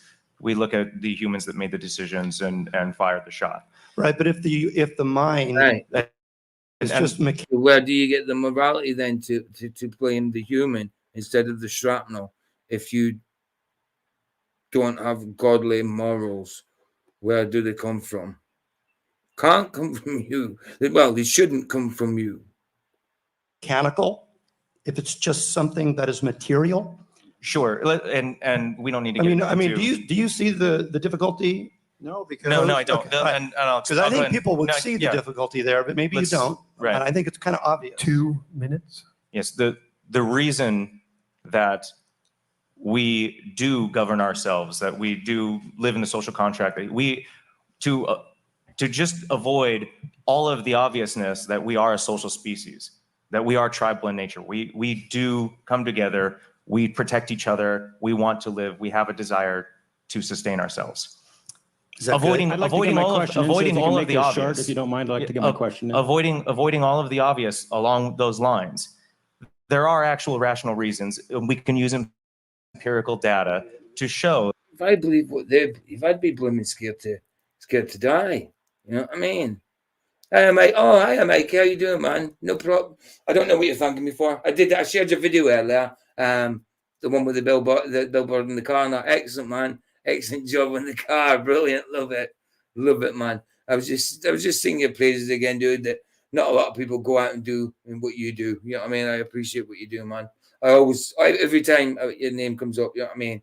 If it comes up like 90 times in 2 minutes, I won't praise it every time, you know what I mean, for what you're doing. But obviously, yeah, every time I like see or hear what you're doing, Mikey, you know what I mean? I appreciate it more. You appreciate it for what you do, man. No problem, mate. Not a problem. That it is a bad idea to run around killing each other. Because if we all think that it's okay to just run around killing each other, Okay, we no longer That's exist. sufficient. That's sufficient. I have one question for Bruce. In the closing statement of your debate, how do we know what is true? You said, I understand now through the process of looking at psychology on a very amateur level that we could be wrong big time on any of our thoughts, no matter what our personal experiences might be. Do you believe that you could be wrong about any of your thoughts? Of course As I you do, said? but I have Okay. a confidence level. Okay, that's one fine. thing That's fine. That is not mentioned in any I have of one your last question. debates. Could you be wrong about everything you said tonight? Say again? Could you be wrong about everything you said tonight? I Logically do follows not from your believe statement. I am wrong. That's not my question. My Yes or no? confidence level, you see, this is what the problem is, Si. You deal with absolutes. Right. There's a range of confidence that people have. Are you saying there are no absolutes? There's a range of confident you. absolutes. There is another word game he's playing. Do I have any time, Christopher? 30 seconds, please. There is a confidence level that he completely ignores. He's going to say, do you know that anything is true? And I'm going to say, well, technically, no. But Confidence I believe is- it's true because I have confidence that it's true. I have confidence that Sean's So not you gonna have stab faith, me. I Bruce? Bruce, you have faith? It's confidence, Bruce, it's not you have faith. do you have- There's- okay. There's Bruce, five Bruce, different the- definitions of Bruce, faith. can I answer? Time, I do gentlemen. not have faith. If you define I'm sorry, faith as a that's time, supernatural. gentlemen. Time. Let me go ahead and pause here because there's something coming up that's just too good not to feature. So he's saying, I don't have faith, I have confidence. And so let me go ahead and play. This is scrubbing I forward. don't have faith, I have confidence. Well, you know, if confidence brings hubris, I'd rather have faith. Like 20 minutes in the debate, but that particular point gets addressed and in a way that's very powerful. Let's go ahead and play it. Becoming a Christian is not a matter of going from unbelief in God to belief in God. Yeah, that happens, Barbara said. I've changed so many of my beliefs over 6 decades. I could write a book on it. That happens. That happens when you just experiment with stuff and all that. But when you get the Holy Spirit, then that kind of stops, you know. That kind of stops. You know where your basis is, where your stance is, where your position is if you have the Holy Spirit. Work in tandem with the Holy Spirit, you know, all the way, guys. Not an easy life being a Christian, but work with the Holy Spirit is the only way I can say it, man. It's the only way I can get through. It's going from suppressing the truth to professing it. Our opponents tonight are suppressing it. Very good. From suppressing the truth to professing it. Excellent. Truth about the God that they know exists, that everyone knows exists. Not a sufficient knowledge for their salvation, but a sufficient knowledge for their condemnation. Bruce doesn't have faith. He doesn't have faith. He has confidence. Confidence. Confide, from the Latin, with faith.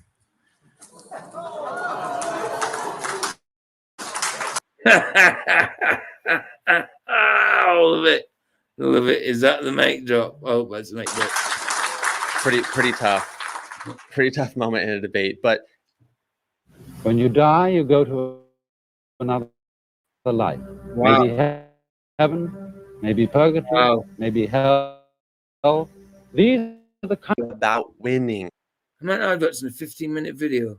It's unbelievable.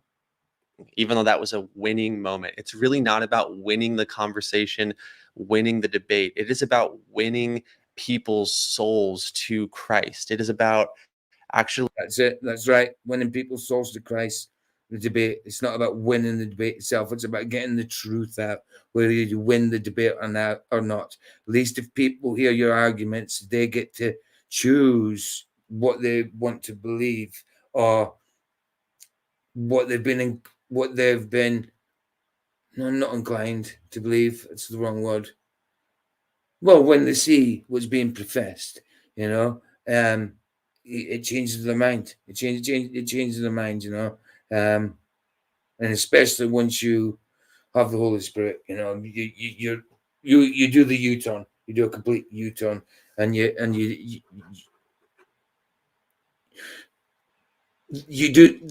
do works, but it's not based on works. You do the works because you want to. That comes after.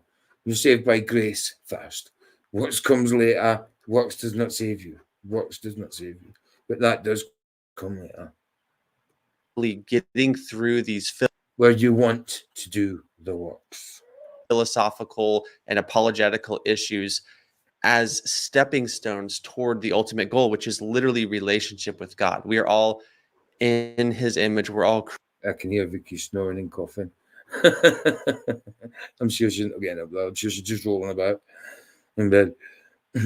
Creatures of God. We're all intended to be with God, and yet in the context of this fallen world, our minds and our hearts can be absolutely put into a pretzel of confusion, rebellion, and doubt. And so for me, I just want to say that because the things that I'm doing on this channel, it's not a matter of, Christian destroys atheists. I don't want any atheists getting destroyed. I want people's eyes being opened to the truth. That's it. You don't want the atheists destroyed because they're a potential Christian, God could convert them. I mean, God loves them. So they're potential Christians at the end of the day. So, yeah, hopefully they get to know the truth. He doesn't want to obliterate them. He wants them to see the truth. And the reality of who God is in his goodness, in his glory, and in his love towards his creatures. And the fact that we are all literally made for him, that satisfaction comes only. Yeah, we're made for him. We're his creatures. Exactly. Exactly. And people say, well, there's no point in life and all that. There is. Our point is God. God made us. You know what I mean? It's simple as that. For his satisfaction. For his pleasure. For his leisure. Whatever, you know? And what's that? Talking to Jeff, that's cool. Let's go. In him, and that every other well that we could possibly drink from in this lifetime is a well that runs dry and leaves us empty and leaves us wanting. But only when we actually are united with our Creator is there true and deep and real satisfaction. To me, that is what all of these types of conversations are about. It's the necessary, at times necessary, wrestling match with these ideas and wrestling match with God as stepping stones towards the better and richer reality that exists on the other side of these questions. So all that being said, I hope you guys enjoyed this one. I got a little bit more spicy than usual, but still a good conversation. Like, subscribe, comment, all the things that tell you. Well, that was a short one, but yeah, I like that. That was good. Let's see what else I might put on that. This is one I was going to put on after. Hold on, get rid of you. This is one I was going to put on. Can you see what I'm looking at? Yeah, you can. Cool. This is my watch later list. So yeah, I was going to cover the impulsive debate, but I thought for some reason I had it in my head. It was only 50 minutes long, but it's not. It was 2 hours 38, so I didn't. This one on all levels except physical, I am all both with Naya Al-Karmi. There'll be no blood in this one, but let's have a look at it. It's only 10 minutes long. Let's have a quick look at it. Got to get the whole advert done, haven't we? Oh wow, the whole advert. Got to watch it. Wow, brilliant, fantastic, and super, smashing, great. Now, goodbye. Oh, another one. Excellent. This is one I get to skip. Super. Wow. Right, let's go. I need to get back to start. So I watched it for a little bit, see what it was about. It's more funny, this one, I think. Oh, wow. Unbelievable. Just because I set it to the start, it gives me another blimmin' advert. Unbelievable. Let's have a look at this one, guys. No, I've never hunted, dude. Roger, I'd love to do it. I've shot guns and that, but I've never gone hunting. I was in the Army Cadets, so I've shot a rifle, stuff like that. I've shot air rifles. I've never really had... Well, I've shot a real gun in the Army Cadets, but they were all damn 2.2s, single shots with a bolt action sort of thing in sight. So I did it on a target range sort of thing. So I used to shoot when I was younger, like I say, just Army Cadets. But I've never gone hunting. Something I'd love to do.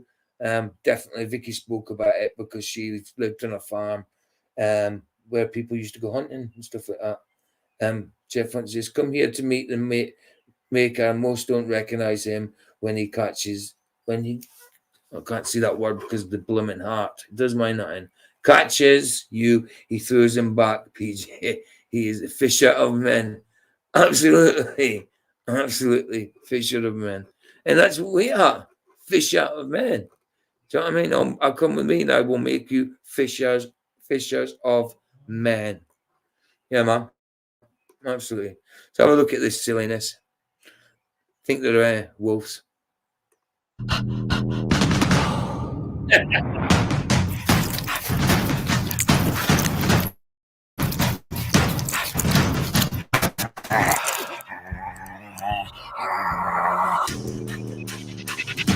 Oh, very scary. Very scary stuff.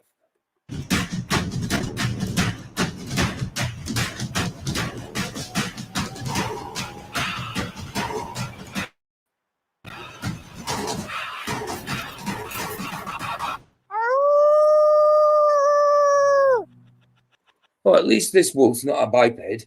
It's on all fours. It's a quadruped. Brilliant, eh?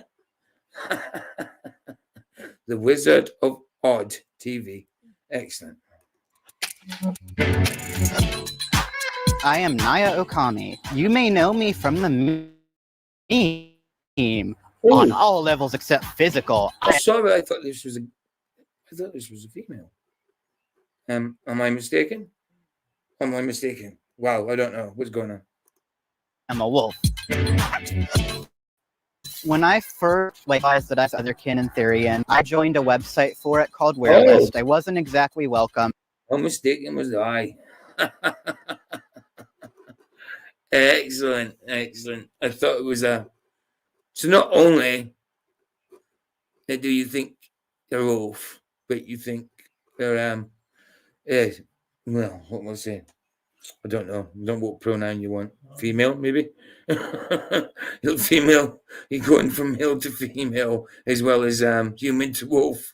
Wow, lots of changes going on in you. Lots of changes. I was actually bullied. I was 12 years old. I didn't really understand how to put my feelings into words, and people didn't take me seriously. So back in 2011, I founded Community, KINMUNITY.com. It's a clever pun of Otherkin and community. And today it's grown to be one of the top Otherkin resources on the internet. We've got something called Kin Spots, which is unique to Community.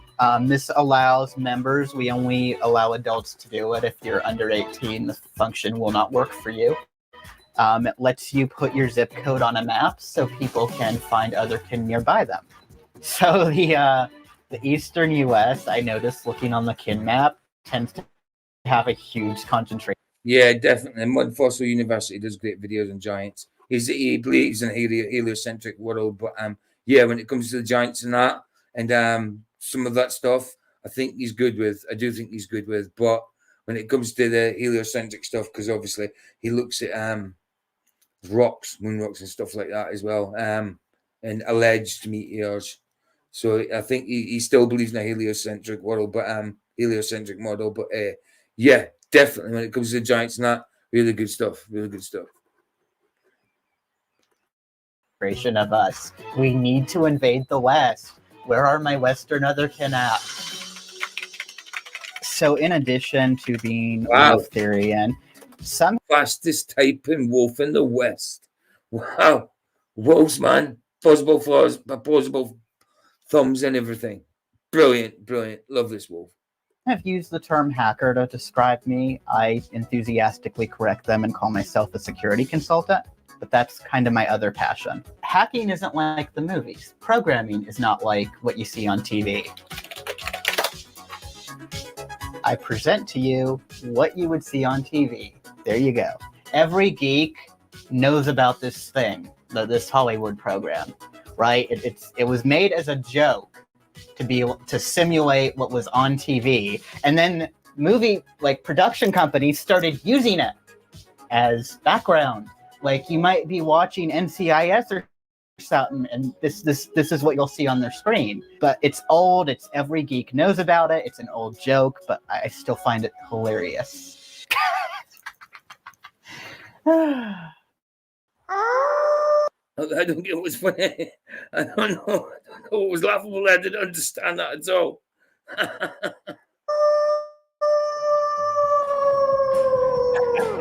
So physically, I am a I'm sorry.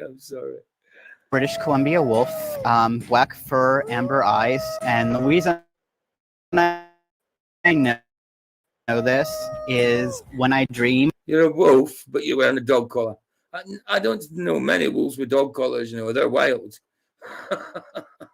A lot of times I am in my wolf form, and I have also heard party dreams where I've seen myself, and my thought process, I think, is wolf-like. Obviously, I don't have a machine that can read the mind of a wolf, but based on observed behavior... Look at the canines on that. Oh, wow. Wouldn't like them to sink into me. Scary stuff. ...of a wolf and their response to stimuli, etc. I feel like it very much applies to me. Spirituality is a part of it too. I feel very spiritually connected as a wolf. When I identify as a wolf, I see a wolf and it's an automatic association. It's like, that is me. I don't know how, but that energy, that entire form embodies me. No one wants to be a wolf when it's time to do wolf shit, right? No one wants to think of a wolf like tearing apart a helpless, weak, maimed elk that is the runt of the bunch, right? But wolves do that too. Well, you get runts as well. Wow. How do you determine which ones of you are runts? You can't have this idealistic, wonderful view of something that isn't. Because you and people like you can't be born a werewolf. So how do you determine? How do you appoint who a runt is? Who the runt is? In line with reality and identify as that. When I identify as a wolf, I am a wolf. I'm not saying I'm sadistic and want to tear small animals apart. I'm just saying I identify with wolves because I'm a wolf. You're not a wolf then. That's what wolves do. They don't go out and eat veggies, stay alive. Well, you're not a wolf, are you? These are very special to me for more than one reason. Somebody very special to me bought these for me at a con that we went to together.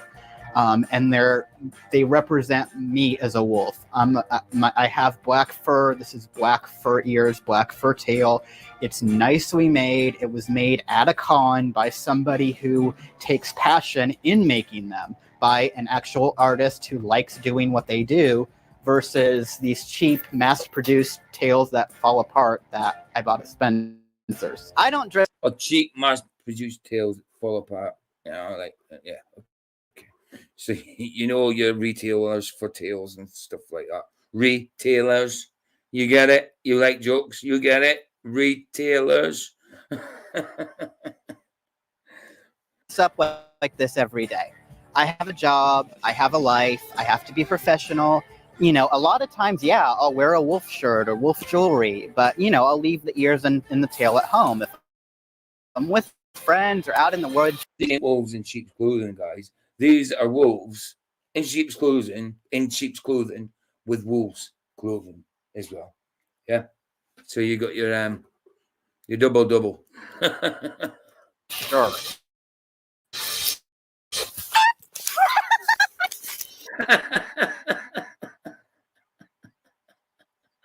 A wolf doesn't fall over if it chases its own tail. Its all fours are on the ground. Come on, it doesn't stand up like that. Oh my God.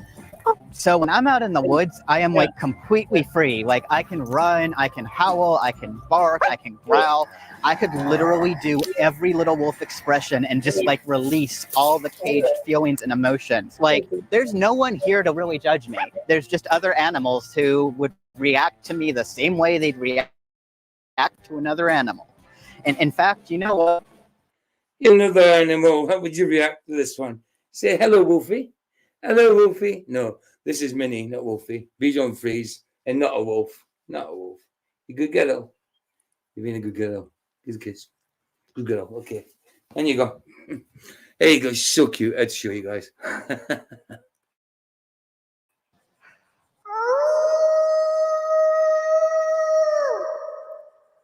So I've always had a fascination for locks and alarms and stuff like that.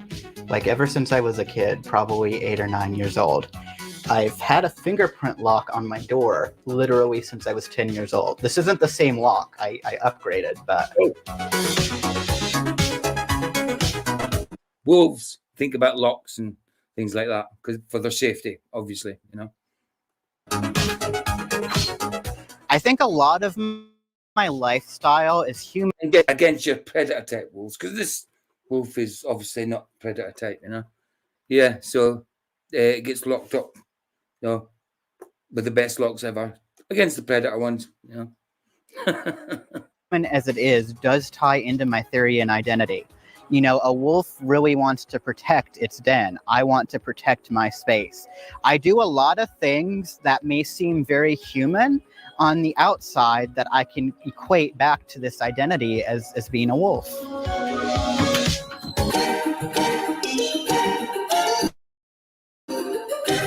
So my transition progress, I came out in 2017, but I didn't actually start transitioning until You transitioned into what, a wolf? Okay, I believe you. Yeah, cute teddies.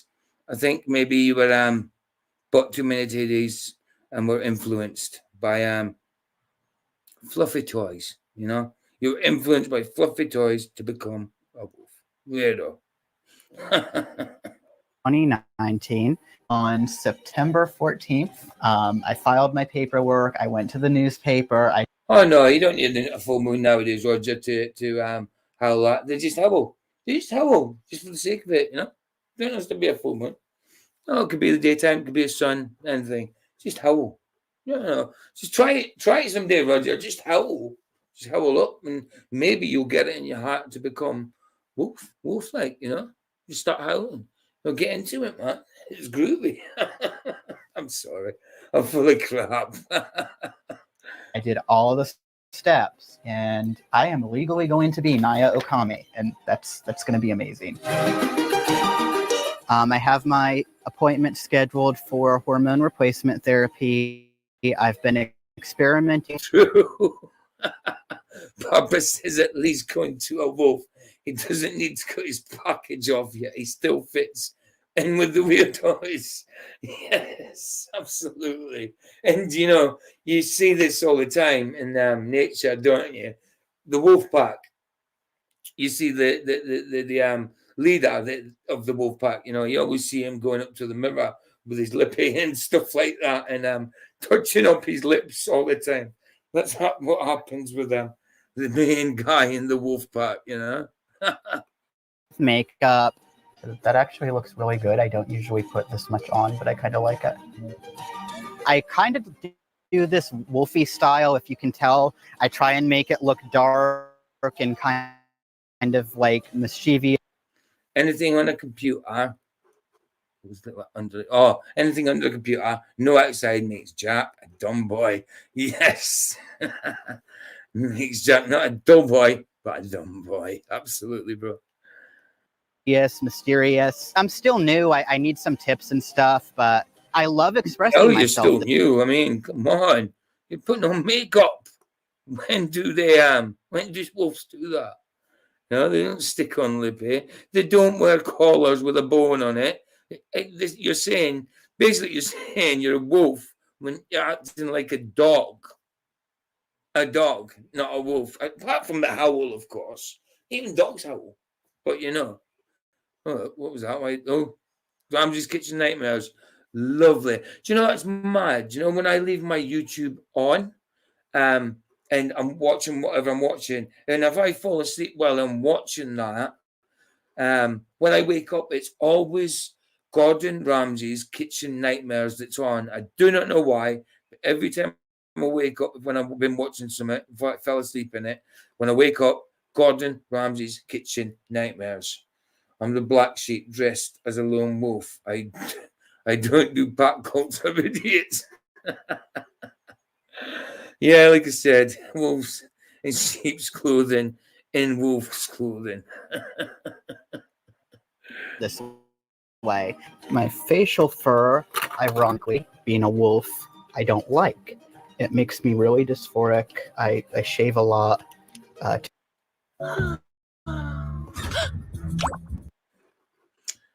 Adverts. Please, not so many as the last one. Get rid of it. I feel bad to say this. I was really ashamed when I first started having feelings that I was trans. I was proud to be a wolf. I didn't see anything negative about that, but because of society's huge negativity against transgender people, it really scared me. And I finally got brave this year to show that. And when I started expressing that, my ambient mood just changed. I was happier. You know, my friends even said, hey, you're... Wow. Is that just the same as your mood? Your atmospheric mood. Ambient mood. What the heck does that mean? You're not so negative. You're not so pessimistic. And now I get to be all of me. And it's so awesome. Really awesome. You're going to be like all your life until you are 80-year-old with a fake tail sticking out your butt. Do you really think you'll be doing that when you're 80? You really think that? If you are doing that when you're 80, then something is very, very, very psychologically wrong or demonically wrong with you. You're still doing that when you're 70, that's for sure. 80, sorry. So you may 70 as well. remember that from my other interview. Unfortunately, that interview was terrible. It was a mockumentary. It was made to poke fun at. It wasn't made to actually inform. I regret going on Do it. you think that? Did you think when these people come to you, look at that pause action with one eye open, look freaky? Do you think these people came to you in truth and said, "Oh yeah, no, we'll take it serious and all that"? Of course, they were going to poke fun. If you had the Holy Spirit, you would have had discernment, and you would have seen that. You would have seen that they did it to make fun of you, a mockumentary, which I am kind of doing a little bit, making fun, but at the same time, it's serious. You need God in your life, without a doubt. I mean, this is probably a good few years ago. You maybe have got God in your life now, but if you haven't, you absolutely need God in your life. And I just pray that this person gets God in their life, because you can't go on life being like this. I mean, how does this affect you job-wise and stuff like that? How does this affect you relationship-wise? It's got to be hard, surely. Yeah. I just pray that the Holy Spirit comes into you somehow. I pray that you get to hear of the gospel of the saving grace of Jesus Christ. I really do. So you can confess with your mouth that Jesus Christ is Lord and believe in your heart that He died for your sins. It was and resurrected again. He's not dead. He came down. Jesus Christ is not on the cross. He's alive.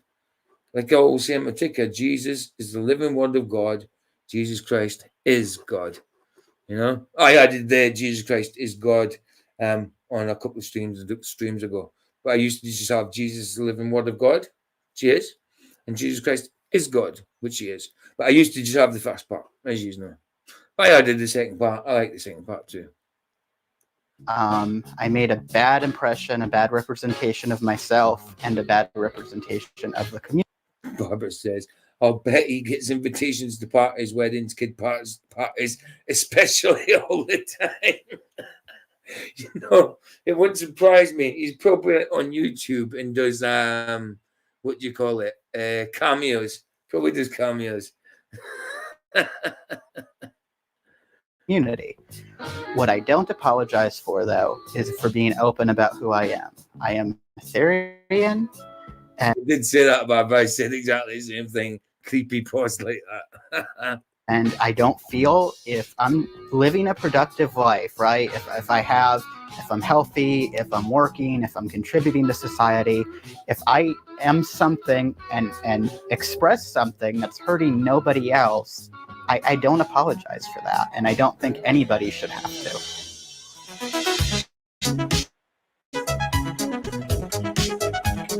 The other kin community is important. 800 words a minute this wolf can do. Brilliant. Like I say, opposable thumbs, fingers work perfectly and everything in this wolf. These little short fingers they got types all over the place. Excellent. The brilliant wolves at typing. Excellent typers. They should be secretaries, wolves should be, because they're so good at typing, Because a lot of people who have these feelings, they feel that they're alone. They feel like they can't express it anywhere. Some people can't. They don't have this in their backyard. They don't have a place. Aye, Jeff Hunt, definitely. Without God, it's prison, afterlife. He's the doorkeeper, and there's no time, PJ. Exactly. Do it now. As soon as you can. You don't know when the second coming is. He says he'll come like a thief in the night. Do it now before he comes. Do it. Where they can physically let out and howl and run around and, express themselves. So they have to have something. So the online community, it brings people with similar. To me, she's just being a dog, trying to imitate a dog. I mean, saying he, trying to imitate a dog, not a wolf. I mean, like I say, since when does a wild wolf wear these things around the collar? No, humans do that to the dogs, to their pets. So you're acting like a dog, not like a wolf. So Thoughts and ideas and beliefs. Actually, more like a puppy. You're acting like a puppy dog. That's what you're acting like. together and gives a sense of friendship. A lot of that, has been lost throughout the years. There've been elitists in the community, there's been the factions, but really the important thing and the thing that we need to get back to is we're all united in this shared experience. You might be a wolf, I might be a wolf, you might be a tarantula for all I know, but we both have this identification. Yeah, identification. Right. Yeah. So you get some people that identify as tarantulas, right? So anybody in the chat identify as a tarantula? Well, that's really slow. I don't know what's going on with my blimmin' computer. Why is that so slow? Why is it so jerky? Wow. About us with an animal or being, and we are united by that, and we should stick together. Wolves are pack animals. Check me out in the links below. Wolves are pack animals, but you've been on your own on this whole video. I'm all over social media, at Naya Okami Instagram, at Naya Okami Twitter, youtube.com/Naya Okami, and my own personal website, nayaokami.me. If you're interested in learning more about Otherkin, community. Yeah, guys, go check it out. Go check out. Sorry. No, thank you. .com, as I have referred to several times. Also, a special shout out to my friends, Yeah, I think that one's done. I think that one's done. Let's see what other video I've got. Totally changed the subject. You still seeing my watch list? Yeah, cool. Right, let's change them. I've done them, obviously. I'm doing that's part of a Tuesday thing. Oh, let's have a look. UFO surge in New York and mysterious sightings in the sky. Should we? Oh no, have we seen this? Mindseed. Let's try this.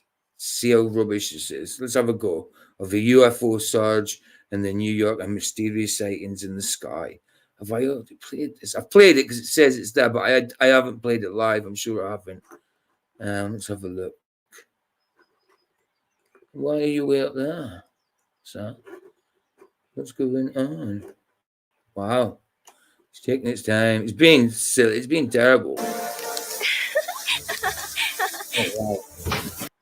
Yeah, again. Blimmin' adverts.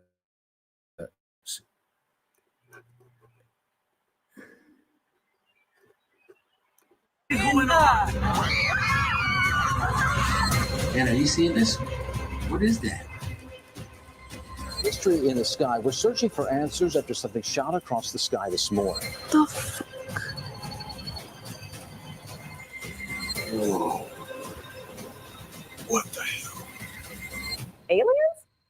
What the heck What is that? Did I hear her right? Did that woman just say, is it aliens? Is that what the news people are saying now? Is it aliens? Yes. Welcome back, ladies and gentlemen. Today I have a bunch of really... Wait, can anyone remember? I haven't done this in a live stream already, have I? Is it just the fact that it reminds? Is it I remember it because I've watched it. I didn't do it in a live stream. If anybody knows if I've done this in a live stream, if it rings a bell or something, let me know because I know I've already played this somewhere. Really cool videos to show you strange things in the sky, UFOs, aliens, who knows what it is. A lot of these clips I have no explanation for, and I'm hoping that maybe some of you do. And there has been an increase in New York and California. So I'm going to take you through all these videos today. We're going to look at them right now. And if you're new to the channel, thanks for joining. Be sure to hit that subscribe button, that bell icon, so you don't miss videos like this when I upload them. And if you're not new to the channel, welcome back. Let's jump into today's video.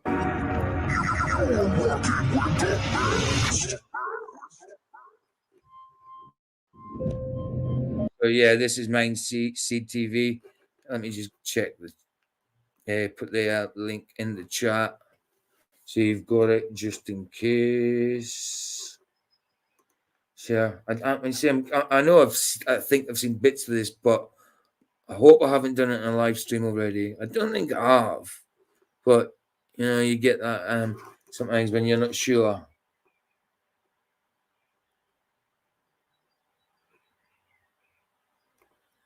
Oh, what? Paste. There we go.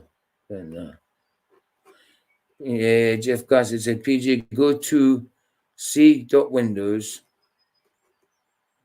temp files, delete all files in folder weekly. I don't know how to do that, Jeff. I haven't got a blooming clue what you're on about. How to do all that. Go to C.Windows, temp files, delete all files in weekly in folder weekly. I don't know how to do that, dude. And there's files there that I need at the minute, so I don't know, dude. I don't know how to do that. The Statue of Liberty, a monument overlooking the entire state of New York, has been Windows system temp, right, temp. Okay, but I'll try that after I'm not going on much longer anyway. I've been on a couple hours. I'll try that afterwards, dude. Yeah. I don't seem to have a lot of rubbish in my files. All I've got is videos like that. I mean, I only come on to do I'm lucky I got here, PJ. Don't feel bad. I don't feel bad. Cheers, bro. Cheers, bro. Yeah, no, yeah, no. See, a negative and a positive at the same time. I talk like that. Yeah, I think it's just the fact that I've got a laptop. If I wasn't on the laptop, do you know, I never had problems with this laptop being on Flatses, online, and all that. It wasn't until I started live streaming myself, that I had these kind of exactly problems. That if I was doing it in Restream, wow, I get so much more problems. Sometimes it flows. It's all right. But yeah, I'll have a look at that Windows system in temp. Okay. Have a look at that. I will definitely have a look at it anyway, and see what it says. tourist attraction for many who visit the Big Apple. She's seen her fair share of extreme weather and stood tall throughout the years, but recently, Lady Liberty has been witnessing some very strange events. A couple was sightseeing and taking photos near the monument when suddenly, they saw this.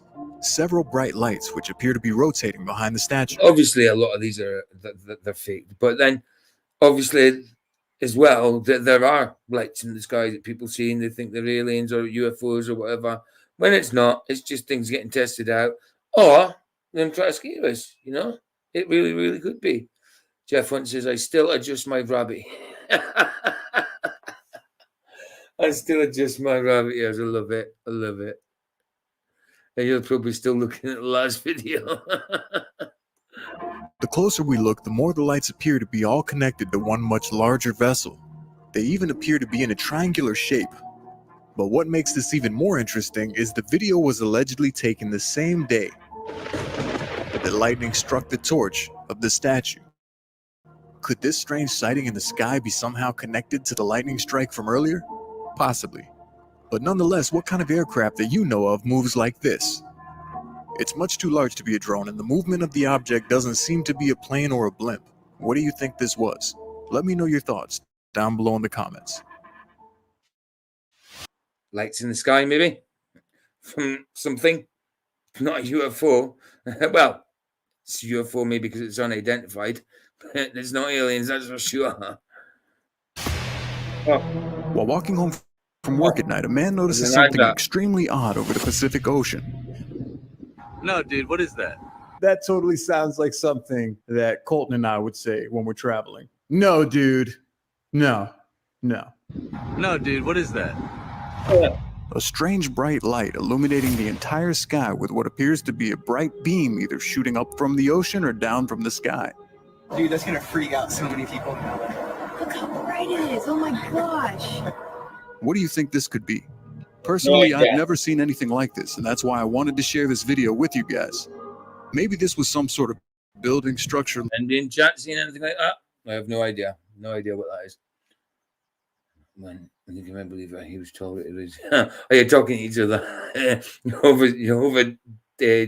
Jehovah's daughter Barbara is great, man. Fantastic. Lit up at night, but if so, how could it be over the ocean? Many questions circulate around this strange video upload. Speaking of strange uploads, if you happen to see any crazy clips online or have footage of your own, be sure to send it over to anotherstrangevideo@gmail.com so that we can explore it together and share it with the world.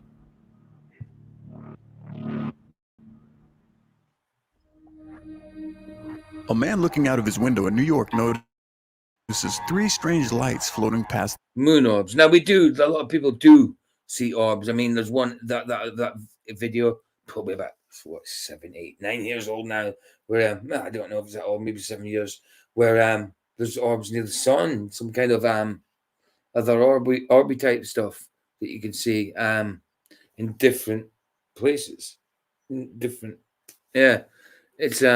crazy. I'm indicating my hands. You probably can't see them very well. Well, you can't see them, but not the point of what I'm doing properly. the moon. Unsure of what this could be, he films the objects in disbelief. Whoa. I'll leave this playing, guys. I've just got to nip to the toilet. What the hell? God. On several occasions, people have witnessed this triangular-shaped pattern in the sky. But in most cases, they are assumed to be part of one larger ship. This footage clearly shows a separation between the three objects.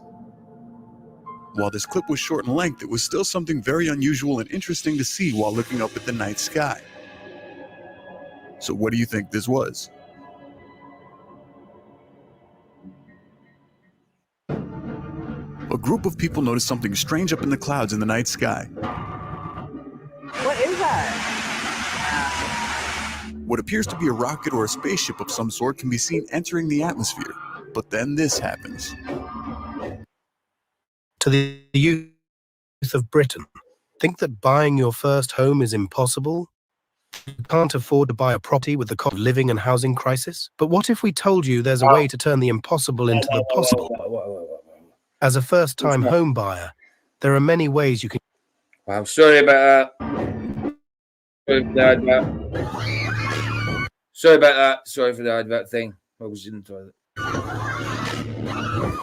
That one does look strange. That one, but that kind of looks at the same time, like, when you've seen the videos of things that we thought were hitting the dome, and you get that kind of rippling effect. That's very similar, but it looks like there's too much definition in this one. But I don't know. I mean, this looks like a light in the middle, but other lights kind of radiating off of it, like in a wave.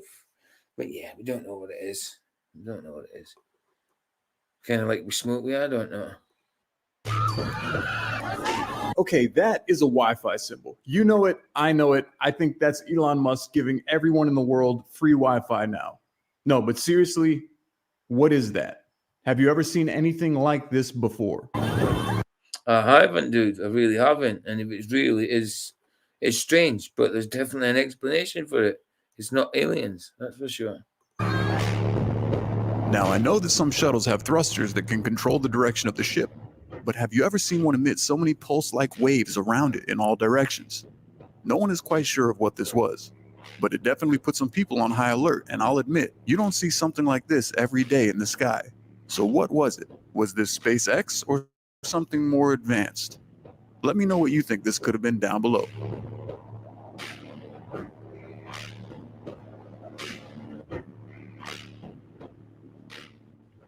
Next, a very strange cloud moves through the sky at an insanely fast speed. You seen that? You seen that come out of the clouds? Is that a cloud, though? Or is that actually something that's got a bit more substance to it and density, I mean? What's even more strange about this cloud is if you look closely, blinking lights can be seen flashing from within it.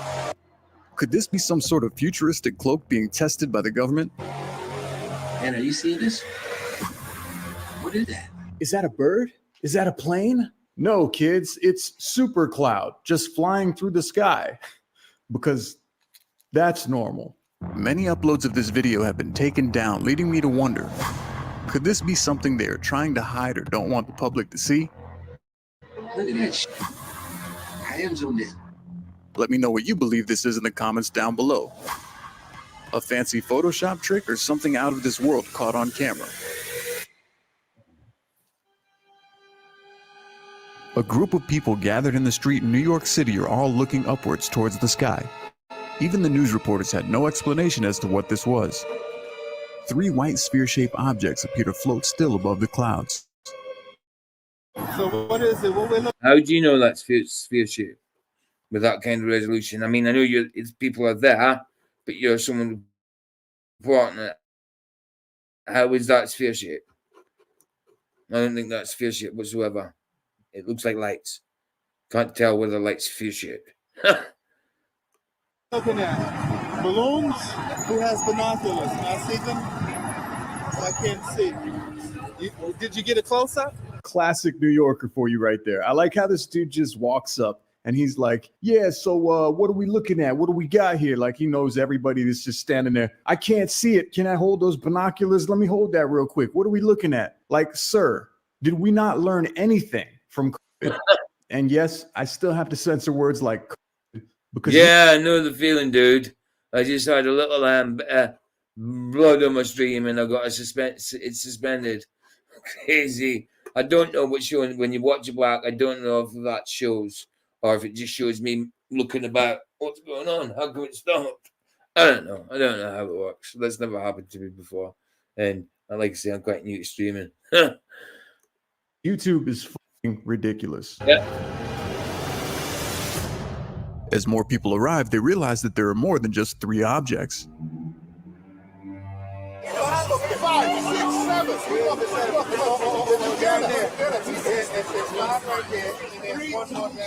Some of the white orbs move slowly apart while others suddenly vanish. It seems like the more Again, though, you can't tell if that's an orb. Can't tell if it's sphere shaped. You can't. I mean, if that is real, lights in the sky, and it's not fake video, then how can you tell that's a blooming orb? people who are paying attention to what is happening in our skies, the more sightings that we see. So what do you think this was? Government drones, weather balloons, or possible alien contact? It's a spaceship. It's a weather balloon. That's what it is. Yeah, weather balloons, but it's possible, I suppose. I don't know, but would they be in that kind of orientation? Would they have set them all up at the same time like that? I don't know, and why would they be so coordinated? I don't know, guys. Another event that made it into the news recently was space. The party balloons. Party balloons. Yeah. All of them say, I am 16.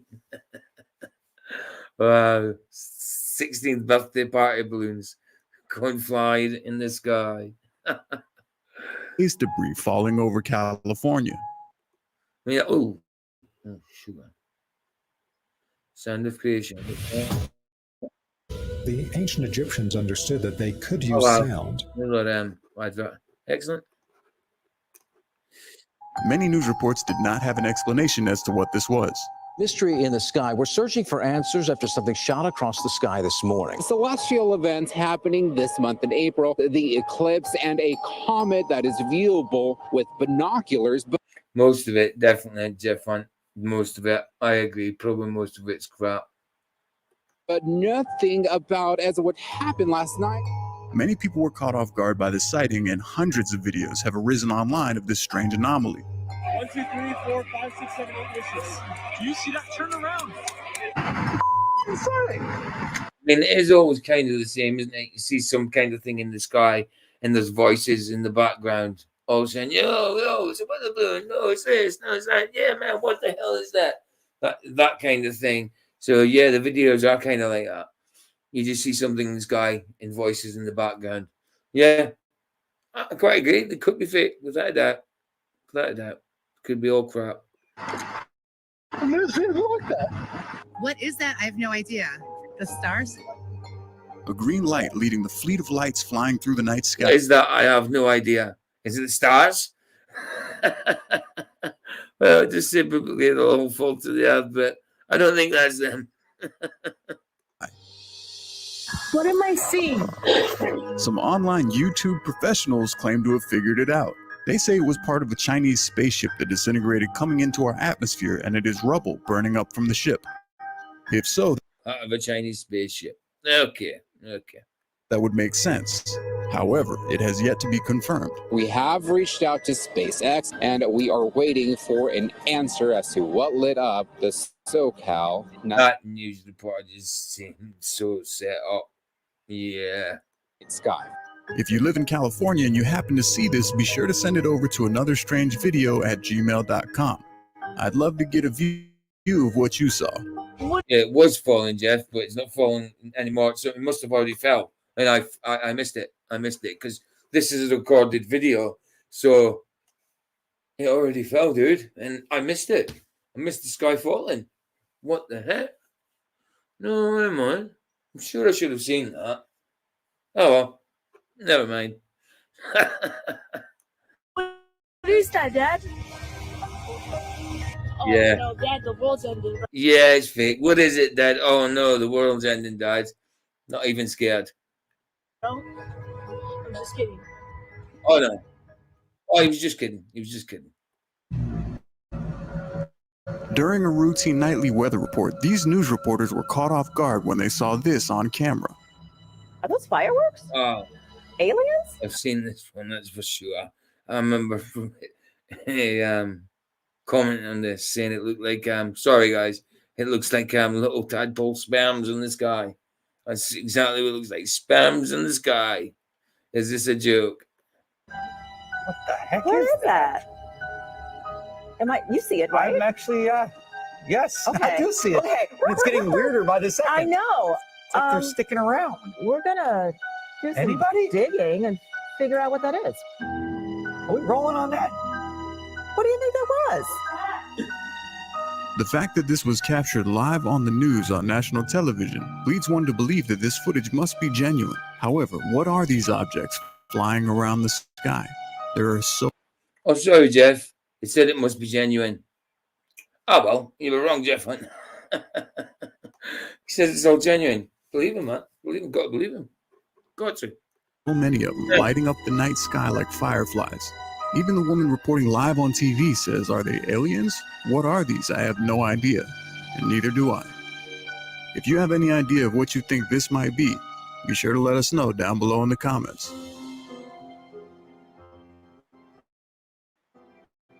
The guys down in his comments, if you know what that is, give them a shout. Give them a shout. All right, this is the intermission break. So if you need to grab your popcorn, hit your joint, whatever you got to do. Did I say that? Am I allowed to say that? Sure. Probably not. I'll censor that. But yeah, if you're enjoying this video, be sure to hit the like button. If you're new to the channel, subscribe, do all that good stuff. And let me get right back to these clips for you so you don't lose your attention span, because people have short attention spans and you can't talk for longer than 5 to 10 seconds without people losing interest for some reason these days. Okay, video. Another feeling, dude. I blather on rubbish. People don't want to listen to me.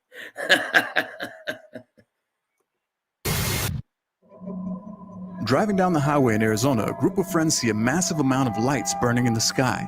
I know y'all see this. Hello, my name is Raymond Air. Is it now? I don't care what your name is, dude. Goodbye. What the f is going on? There appears to be between 18 and 20 strange objects hovering in the distance. This is in Arizona, y'all. I don't know what's going on. No one in the car has any idea of what they're looking at. I don't know what's going on. Look at all this. You see this in the sky? They're circling literally. They are circling literally. Hey, Roger, how you doing, man? Good to see you. I was just seeing if you were trying to get in. That's why you called me. I didn't know. Like I say, if you want to, I won't be going on much longer, but the links at the top, guys. Links at the top.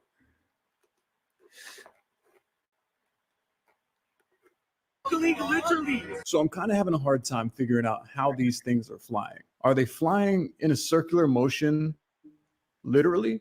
Hey, Jeff, just to the end of this video, which seems to have 13 minutes left, with me talking and stopping that, it'll probably take about, I don't know, 20 minutes or so, I think, dude. So, yeah, to the end of this video, and it's got 13 minutes left, so it'll probably take a little while longer. Like I say, 20 minutes, something like that, dude. Or are they literally circling? They are circling literally. Oh, they are circling literally. Thank you. Got it. What is this? Somebody please tell me. I don't know what this is. Have you ever seen a cluster this large of lights in the sky?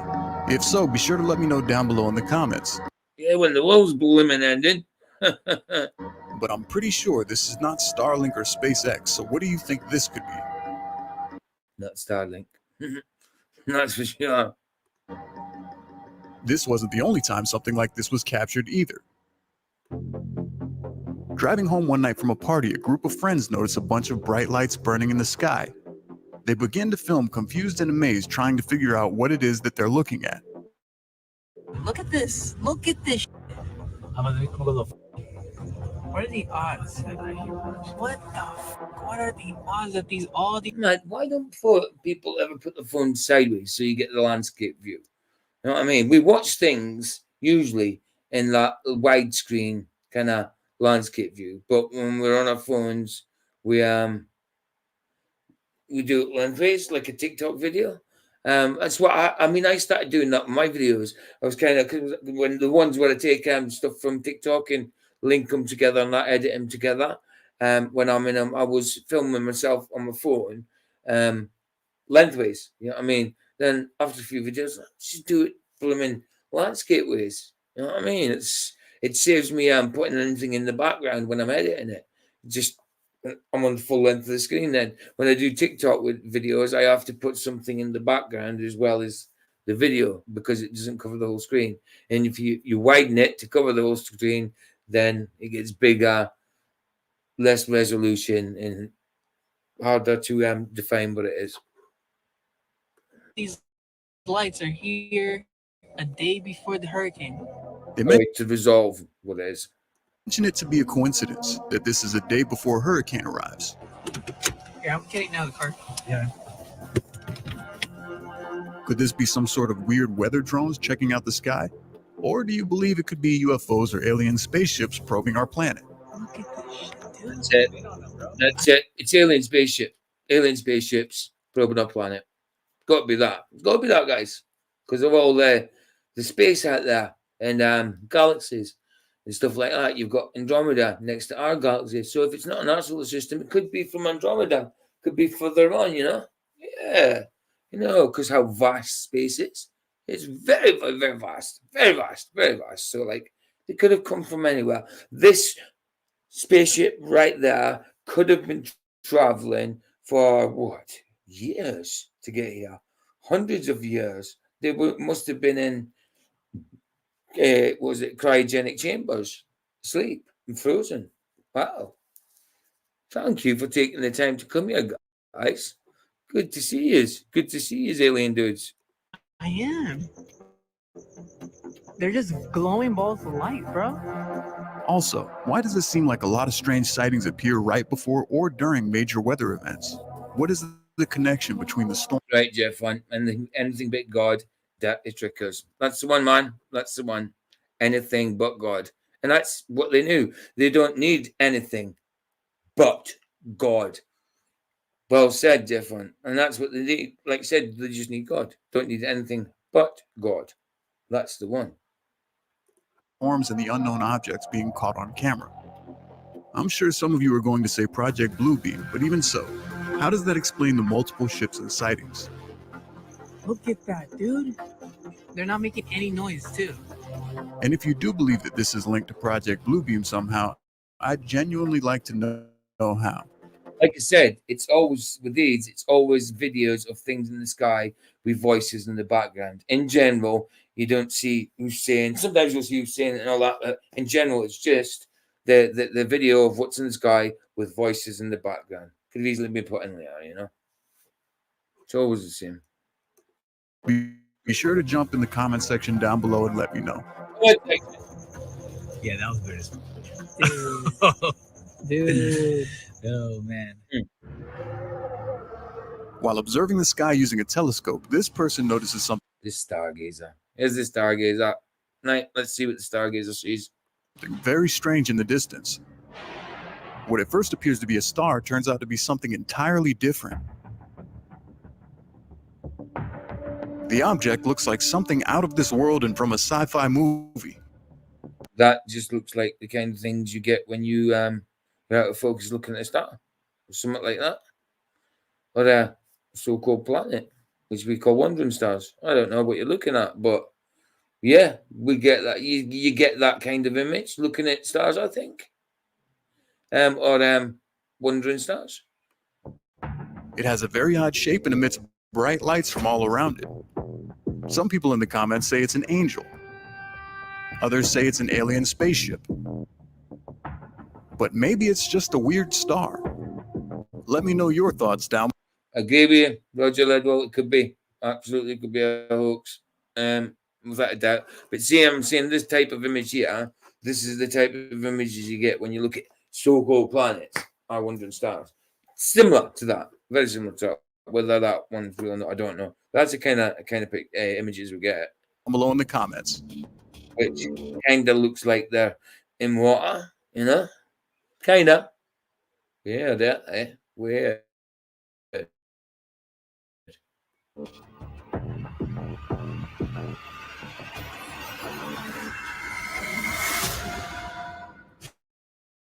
If you've seen something strange and would like to share it with the rest of the world, be sure to send it to another strange video at gmail.com.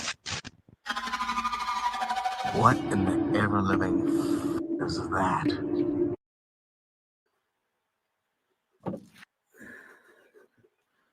Great. Yeah, I really should get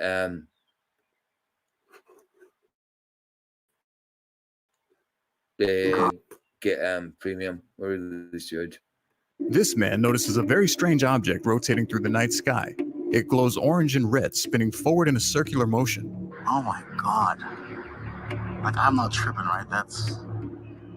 What is that? The man is a bit freaked out as he has never seen anything like it before, and quite frankly, neither have I. Yep, Barbara. Any ships are coming from the water or within the earth, not space. Aye, exactly. So if you have any idea or thought as to what this might be sure to let me know down below in the comments. That's an Oscar right now. Yeah, I know it is. It's a hoax. Another sighting in California that has people scratching their heads. Fire angels, guys. Fire angels. Let's see what fire angels look like. Brilliant. Are these strange burning objects orbiting around the night sky. Yeah, of course. And nobody's saying shit. Those are the angels. What is going on? That is so cool. Dude, they're moving around. Some of you are probably already typing. That is so cool. Dude, they're moving around. They were moving around from the time start watching the video, and you take your time to say they're moving around. I mean, you didn't notice that at the start when you seen them. They were moving. I don't know. Typing skydivers with flares. Because that's the first thing I Sky shrimp. Kinda does look like a shrimp, didn't it? That last one, without a doubt. thought when I saw this video as well. However, how do skydivers move upwards when falling? If you can explain that, then I will consider the possibility that maybe that's what this was. But as of well, they don't move upwards when falling. They're just falling. Might be able to slow the descent a little bit, but they're still falling. They don't move up. right now, it can't be explained. I wonder why they fall, eh? Is it due to gravity? No, I don't blimmin' think so. RDD, relative density disequilibrium. Two things can't be in the same place at once. So the medium shifts for them. Guess it looks for equilibrium. What were these strange objects that appear to be glowing and flying around like phoenix through the night sky? Let's start a debate down in the comments section. Start a debate in the comment section. I mean, let's get as many trolls as possible to debate each other and just start an argument. Is that what you mean? Well, displacement of the medium. That's what I meant to say earlier. Sorry, my head wasn't working at the time. I was talking about RDD. My head just went off for a second. Yeah, displacement of the medium. Two things can't occupy the same space at the same time. You're falling because you're denser than the air around about you. It's just simple as that. It's not hard. It's not hard to understand. I don't get these people who says, well, when you drop something, why doesn't it go left or right? Well, you can throw something left or right. Some things go up, some things go down, depending intensity. Enjoying a day at the park with her son, a woman notices something very strange in the sky. The fuck? Again, it's the same. It's always a picture of what's in the sky with voices in the background. You don't get to see the person. An odd cloud appears out of nowhere, blocking out the sun, which looks much different than the rest. The massive size and circular shape of the cloud appear very strange and leaves her shocked as to what she's seeing. What the fuck? What would you think if you saw this when you looked up at the sky? Is it another regular day in the park, or is there possibly some sort of strange phenomenon happening causing this cloud to appear?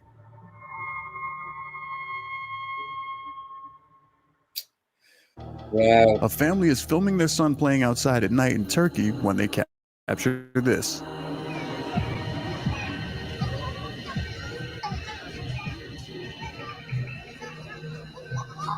A meteorite falling from the sky in the background. It streaks through the night sky, glowing green in color. Okay, first of all, I love this kid's wizardry. Are we not just going to talk about how he's got his little wand and he's just spinning around, minding his own business, and then accidentally drops a fucking meteor from the heavens to the earth? That's literally like Final Fantasy 17 in the making, people. However, the meteor is not the reason that I shared this clip with you guys. There's something else in this video. If you God's dinner plate, yeah. Yeah, I like that one. Look closely. The strange thing about this footage is not the meteorite itself. If you look closely while the footage plays back a few times in slow motion, you'll notice as the meteorite falls, it appears that two black objects can be seen moving through the clouds in the opposite direction. Oh.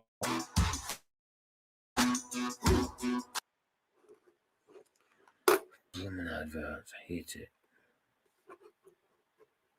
Shadows from the clouds, but that wouldn't make sense.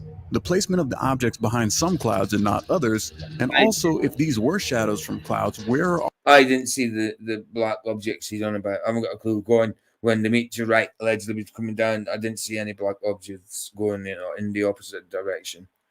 Didn't see it. all the other shadows from the rest of the clouds? Something doesn't add up. So what were these strange black objects moving away from the meteorite? Maybe it just happened to be a coincidence that a meteorite was bright enough to light up the entire sky and something that wasn't meant to be seen was exposed. Let me know your thoughts down below in the comments. Two black objects I think he's on about was just parts of the cloud. What?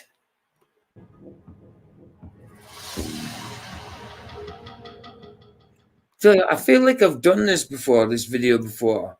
I haven't done it in a live stream before. I really feel like I've done it. A couple of friends noticed something strange floating above the Hudson River in New York. What is that? A strange black object seems to hover, remaining still in the sky. Why is no one paying attention to this? If it were a balloon, it would be expected to be floating upwards or moving with the wind. But the object remains stationary. What do you think it could be? Whatever it was. I mean, why are they always saucer shaped and stuff like that?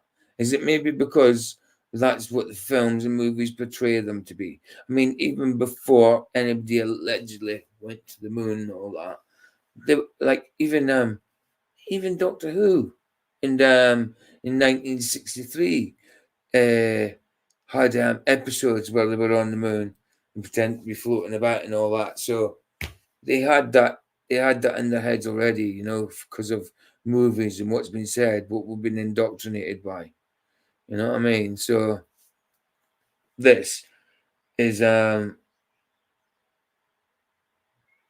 stereotypical shape for a UFO, for a flying saucer, and this is what we've seen in movies even before they allegedly went to space. You know, in books and movies, satellites are shaped how they were talked about in books before anybody went to space, before a satellite went to space, anything like that. You know, they were on books before, and it's just funny that they're all the same shape as things from books, media, films, old films as well. It's just crazy. It's just crazy. It's all indoctrination. The guys who filmed it have no explanation as to what they were witnessing. My camera's not good enough. Oh no, it's one of those. We're gonna be those people. Oh no. Again, focused on the sky with people talking in the background. Same every time. I think they're all. We're going to be those people that can't keep their camera focused that everyone talks about in the comments section. Yes. Yes, you are. It's a little bit late. You tried. I appreciate your effort, but you're one of those people. And this wasn't the only time an object like this was sighted. A similar object was captured by a woman flying home from LA to New York. As she was filming out of the airplane window, something zips past the camera extremely fast. If you don't look closely, you can easily miss it. When we slow down the footage, a similar black object with no wings or propellers can be seen flying past the window.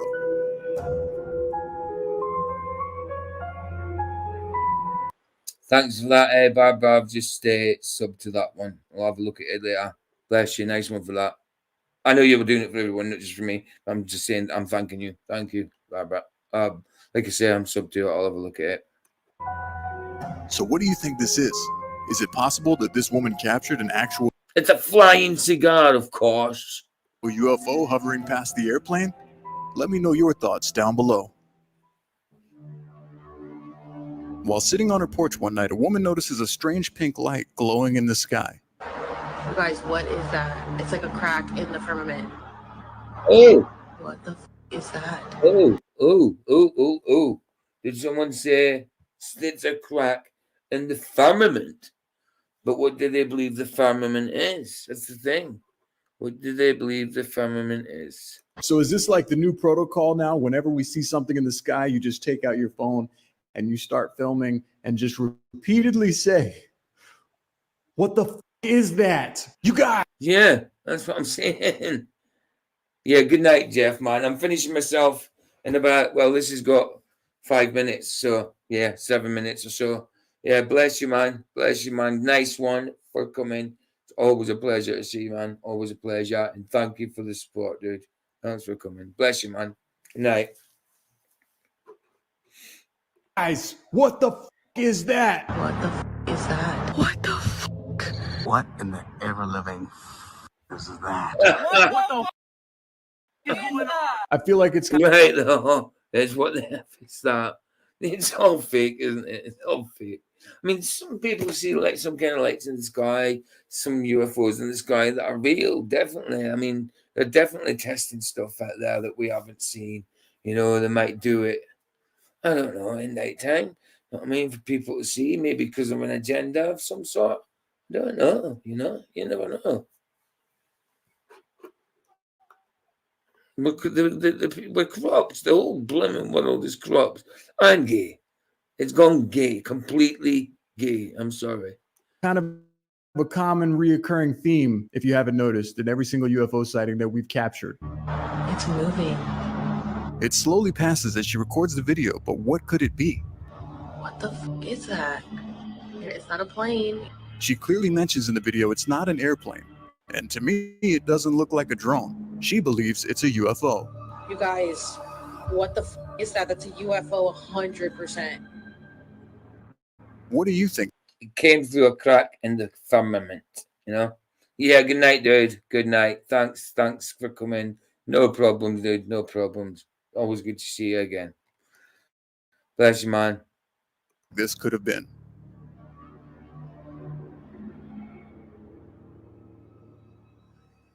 All right, so I've read some comments. Some of you guys said that you like it when I'm on camera more. You wish you'd see me talking more face-to-face with you. Well, face-to-face with my lens, but...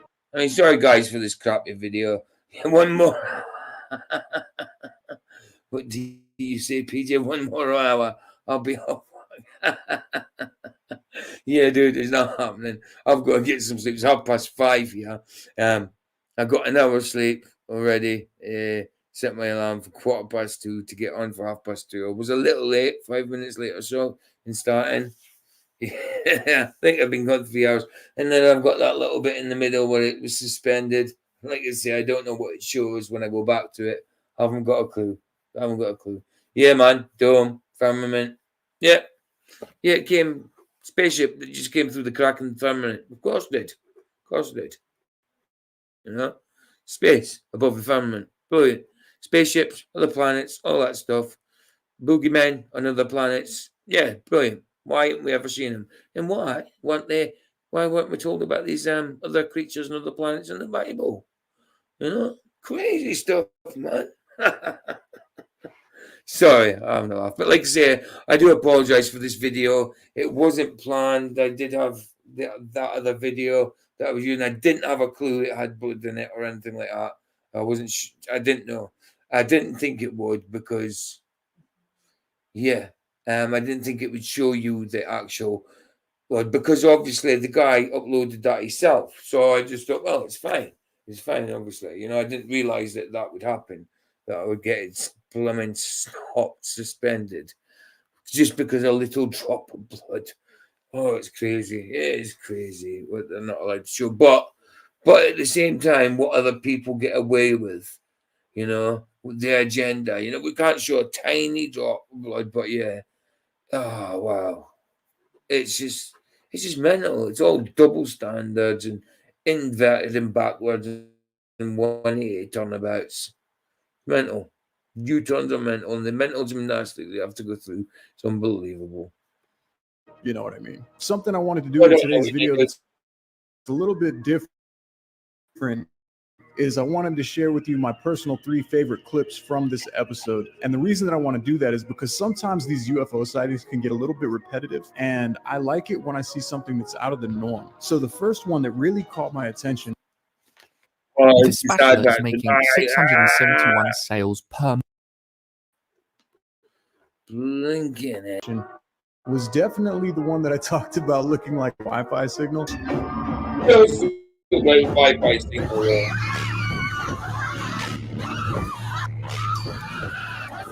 Maybe that is like the bottom of a SpaceX rocket and it's just thrusting in different directions in a cloudy sky. But the fact that you can see those like pulses just shooting out all over the place, that's like something I've never seen before. And I don't know if any of you guys at home watching has experienced that, maybe with a SpaceX launch. I'm not really sure. If you have, let me know. But that one really caught my attention. I thought it was cool. And another part that I really liked about that was obviously the I get you, Jeff Guy said. He thought something a baller made up. Yep. Music selection that I threw in the background. That was just hitting so hard, the bass, and when it started spitting out the pulse waves, and it's just.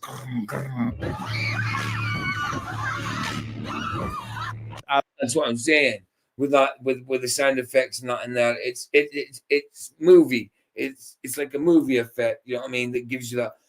That's what they did in trailers, that boom, boom, boom, like it's a heartbeat. So it kind of hits you, it resonates with you, you know? Part of the indoctrination, that boom, boom, that pulsing.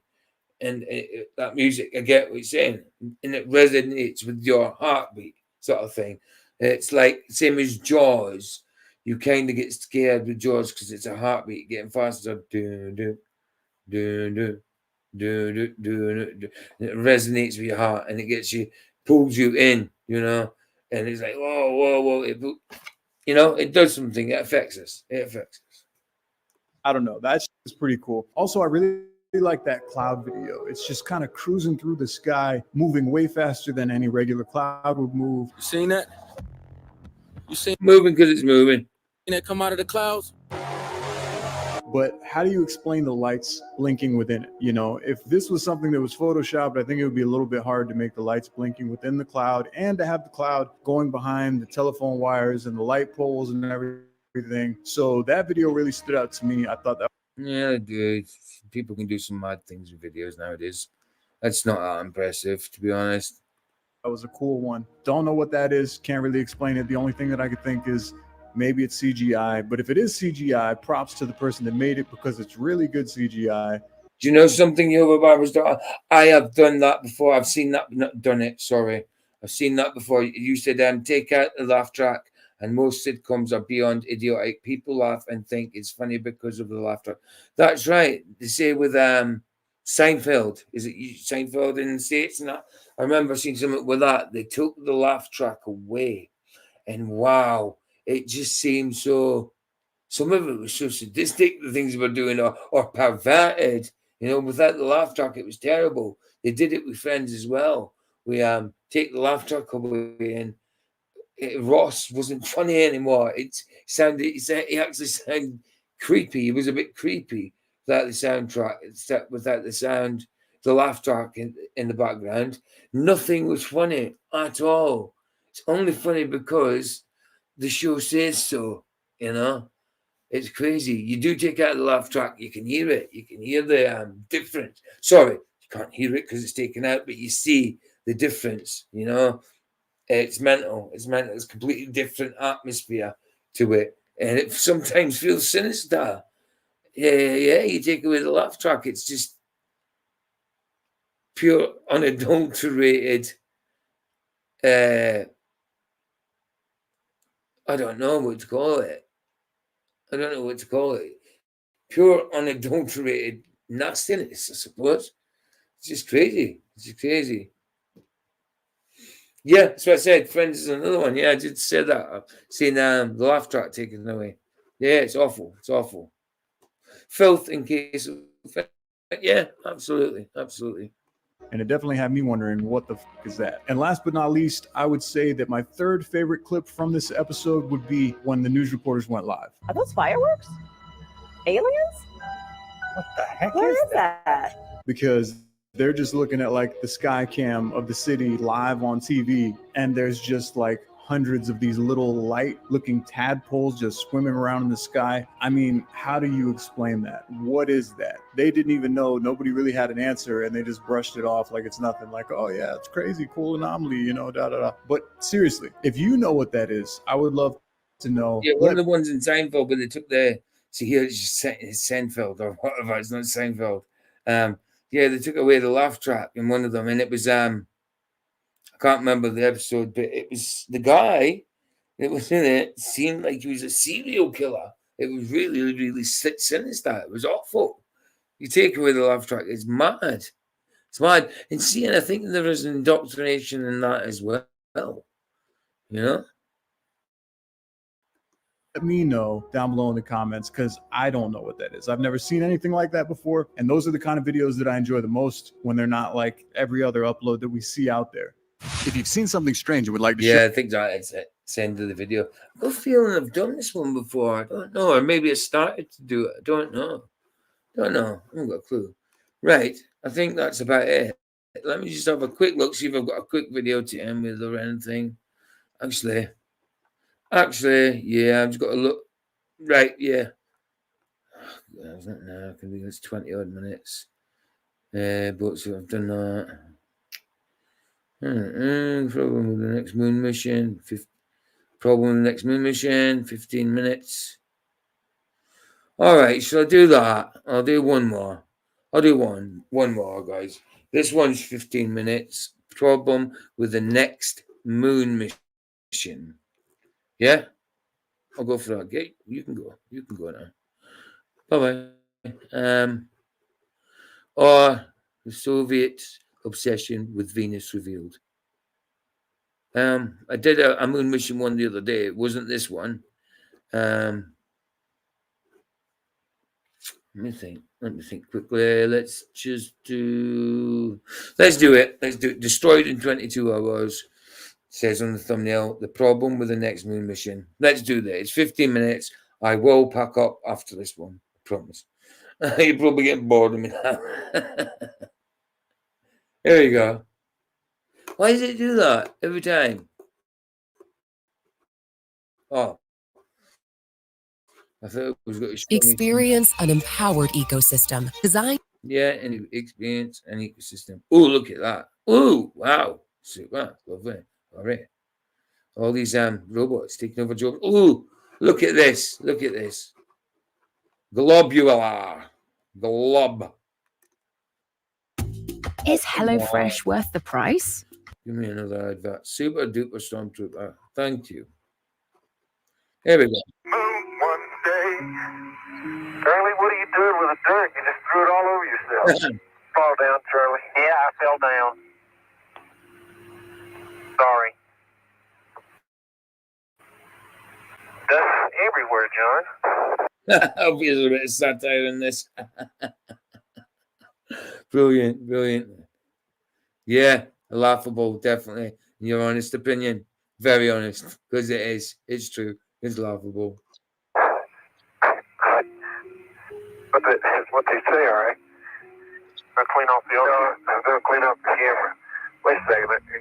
Let me put this down. I just tried to blow off the dust, Tony. And it started at frame count number 4. Okay, Bravo 4. I just tried to blow off the dust, Tony. Keep count of how many times you blow off the dust. Well, it didn't work, so. In 1968, astronauts on NASA's Apollo. Yeah, Barbara. Anyone ever once asked someone if they're taking a vacation from thinking, and when are they coming back? I like it. I like it. 8 mission saw something that should have been impossible. In the last moments before the lunar sunrise and sunset every day, they noticed a haze developing on the horizon. And then, in the final few seconds before the sun had risen or fallen, they saw bright bands of light radiating out from the surface, sharply ascending out into the darkness. On Earth, we enjoy these dazzling rays twice a day as a result of our atmosphere scattering sunlight.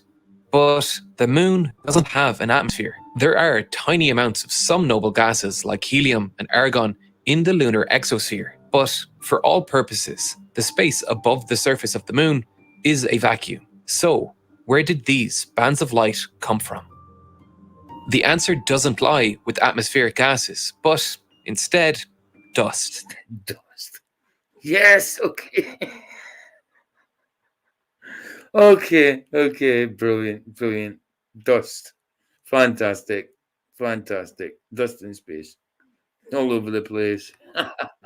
The phenomenon observed by Apollo astronauts was caused by light passing through and being scattered by layers of microscopic lunar dust that had been kicked off the surface of the moon.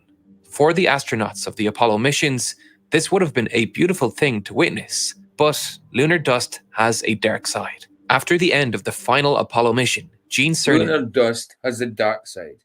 So that dust must have came from the dark side of the moon. The side of the moon we never see. We never ever see. I wonder why that is. Is it because it's spinning at the same time as us? Oh, that's why. Spinning at the same time as us. So by the time we get around, it comes back again to the moon's front face. We never get to see the back face. Oh yeah, that's heliocentrism makes sense, doesn't it, guys? It's so stupid. How do people believe this? Who was also the last person to set foot on the moon, said the following: "I think dust is probably one of our greatest inhibitors to a nominal operation on the moon. I think we can overcome other psychological or physical or mechanical problems except dust." From reports taken from the 17 It's got to be satire, this is. Apollo missions, as well as analysis of spacesuits, machinery, and equipment after they had returned to Earth, we now have a very clear picture of just how damaging lunar dust can be. It significantly obscured the vision of this guy's voice, the one that's narrating it. I recognize it. I don't think from this channel, but I do recognize this voice somehow. Astronauts during lunar landings. It caused damage to pre-existing machinery and objects. Oh, I wanted to go back a little bit there. Yeah. It significantly obscured the vision of astronauts during lunar landing. Yeah, there we go. Look, there's your limb then, about to land. What are these bits coming off the landing pods, the feet? What's this? Yeah. What's this here? This one hasn't got one. Why is this one got a missing one? It's not because we can't see it. It should be long enough to see it at that angle. There's your scotch tape, your tin foil, and you've got a what do you call it? The rover. The rover is in there as well. Yeah, that rover is in there. Yeah, somehow they had to get down there and assemble it in them suits and all that stuff, because they couldn't assemble it in this, surely, you know. It's crazy stuff. It's crazy stuff. It's amazing what they can do, you know. Fit big, massive moon rovers in here. Even like taking a moon rover apart, you know, it shouldn't fit in here, but they managed to fit it in here with another few dudes. You know what I mean? A couple of few dudes. Yeah, two in the moon, one up there. Yeah, brilliant, fantastic, man. So this is great. This is famous landing of the moon. We'll land with the lunar lander to this grey, black and white planet. Grey seems like black and white movie orb to me. This moon, this what would it be called? A satellite of some sort that broke off the Earth at some point. That's what they say. They broke off the Earth, you know, and then became, because the Earth was bigger and that was smaller, it orbited around the Earth, and it never ever crashes into Earth. It orbits. It's constantly following on the Earth. Like craziness. It's just craziness, isn't it? Stupid. It caused damage to pre-existing machinery and objects on the lunar surface when blown around by the blast from landing spacecraft. Yeah, robotic bug. That's what it looks like to me as well. It found its way into the lunar and command modules, not only causing eye, nose, and lung irritation for the astronauts, but also covering screens, damaging electronic equipment, and corroding mechanical switches. It affected and sometimes completely broke watches, cameras, rovers, and experimental equipment used on the surface of the moon, and found its way into... There you go. There you go. Exactly what I was talking about. This lunar rover, with its satellite dish and everything, it gets MTV and all that thing. MTV, everything at the time. Got all the best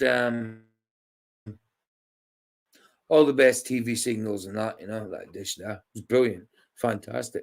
You know, it's pointed up. It's getting the TV signals as well off of whatever they're watching in other planets. You know, it's getting everything that line that the moon rover. You know, flicking up dust that, you know, doesn't go floating off or anything in a bit. It just kind of lands back down. But yeah, here we go. Lovely. This wasn't filmed in a studio. Definitely not, guys. Definitely wasn't filmed in a studio. Look, see the horizon is like 2 feet away. You know, horizon is 2 feet away. Brilliant, brilliant. The moon's about, what, 3 foot round? Circumference. To every crevice in the astronaut spacesuits. Hose locks and zippers became difficult to use. The mobility of the suit was reduced. Life support system displays were difficult. Mobility of the suit was blooming zero. To see, visors were scratched, electronics overheated, and leaks in the suit became more prevalent, leading to pressure losses. And even when they tried to remove the dust with vacuums and brushes in the lunar module, they were never able to completely get rid of it, causing the spacesuits to become gradually worse over. How awkward it is for them to move in them blooming suits. You know? How were they ever meant to do anything like put a lunar Land Rover together? Hold blooming wrenches and stuff like that with that type of glove so thick. You know, look how awkward it is for them to move. And they're bouncing about like that. Not because the gravity thing. It's because that bloody backpack's heavy and that suit is zero movability. Over time. The astronauts of Apollo 17 spent the longest amount of time outside of the lunar module, but only managed 22 hours of surface EVAs, during which almost irreparable damage was done to the spacesuits. Had they conducted more... Do you know something, Barbara? That would not surprise me. AI flies, I'm telling you, would not surprise me. They've already been making bugs that fly. Yeah, I've seen them. They look blooming real. Butterflies and stuff like that. I'm sure little butterfly drones and that. Well, little AI drones, maybe you call them, flapping about and that. But still, maybe not drones. But yeah, seen them. They fly about and stuff. Very clever. Very clever. It would not surprise me whatsoever, Barbara. more work on the lunar surface, the suits would have eventually been rendered completely useless. But 22 hours is only a fraction of what would be required for any future. This is obviously satire. Obviously satire. Look, stuck zipper, get it. You know what I mean? Holes in outer layers, brilliant. He's got a bit. This is satire. Mission to the moon. In 2015, NASA laid out its space technology roadmaps, which identified one key and hugely ambitious goal. They wanted their spacesuits to be able to survive for 100 EVAs, a total of 800 hours spent on the lunar surface, almost 37 times the duration the Apollo 17 astronauts spent outside. More than any other problem facing NASA or any other space agency, this could be the making or breaking of a long-term outpost on the surface of the moon. But guy took the photo, dude. He's still there. He's still there. He's still there. He's waiting to go back. He's been wandering on the dark side of the moon. So when they went back on another moon mission, he was on the dark side. They couldn't find him. You know, they couldn't find him. So yeah, he's still wondering about there. I think he's still wondering about that. Still got his camera as well, but he threw the film at him. Threw the film at them as it went. Yeah, dude. That's how they got the photo. He's still wondering about that. how do you begin to extend the life of a spacesuit by this much? To get an answer, we first need to understand how lunar dust is formed and why it sticks to anything it comes in contact with. Now, unlike the surface of the Earth, the surface of the moon, why it sticks to anything it comes in contact with. Now, even there, you can see it's fake. Even there, you can see the box around the Earth. Look at it. Look at it. Ridiculous. Ridiculous. Earthrise. You know, with that little the straight line through it. But yeah, look. You can see the box there. This is ridiculous. Ah. Unlike the surface of the Earth, the surface of the moon is under almost constant bombardment from small and large meteorites. Some of them only But you're very witty, very witty. The Martians sent the best photographer to film them. Absolutely, man, absolutely. They traveled some distance as well to get there. You know, from having the moon of their own in Mars to coming to Earth's satellite. You know, it was good of them, absolutely brilliant of them. The Martians, excellent, good people. The Martians, you know, good people, very humble, very humble. Also, always willing, always willing to film space, film things in space or on the moon or whatever. Yeah, brilliant. They don't even take any money for it. Yeah, that's it. They're brilliant. Micrometers in diameter. This rain of debris causes parts of the lunar rocks to break off, creating a layer of fine dust on the lunar surface.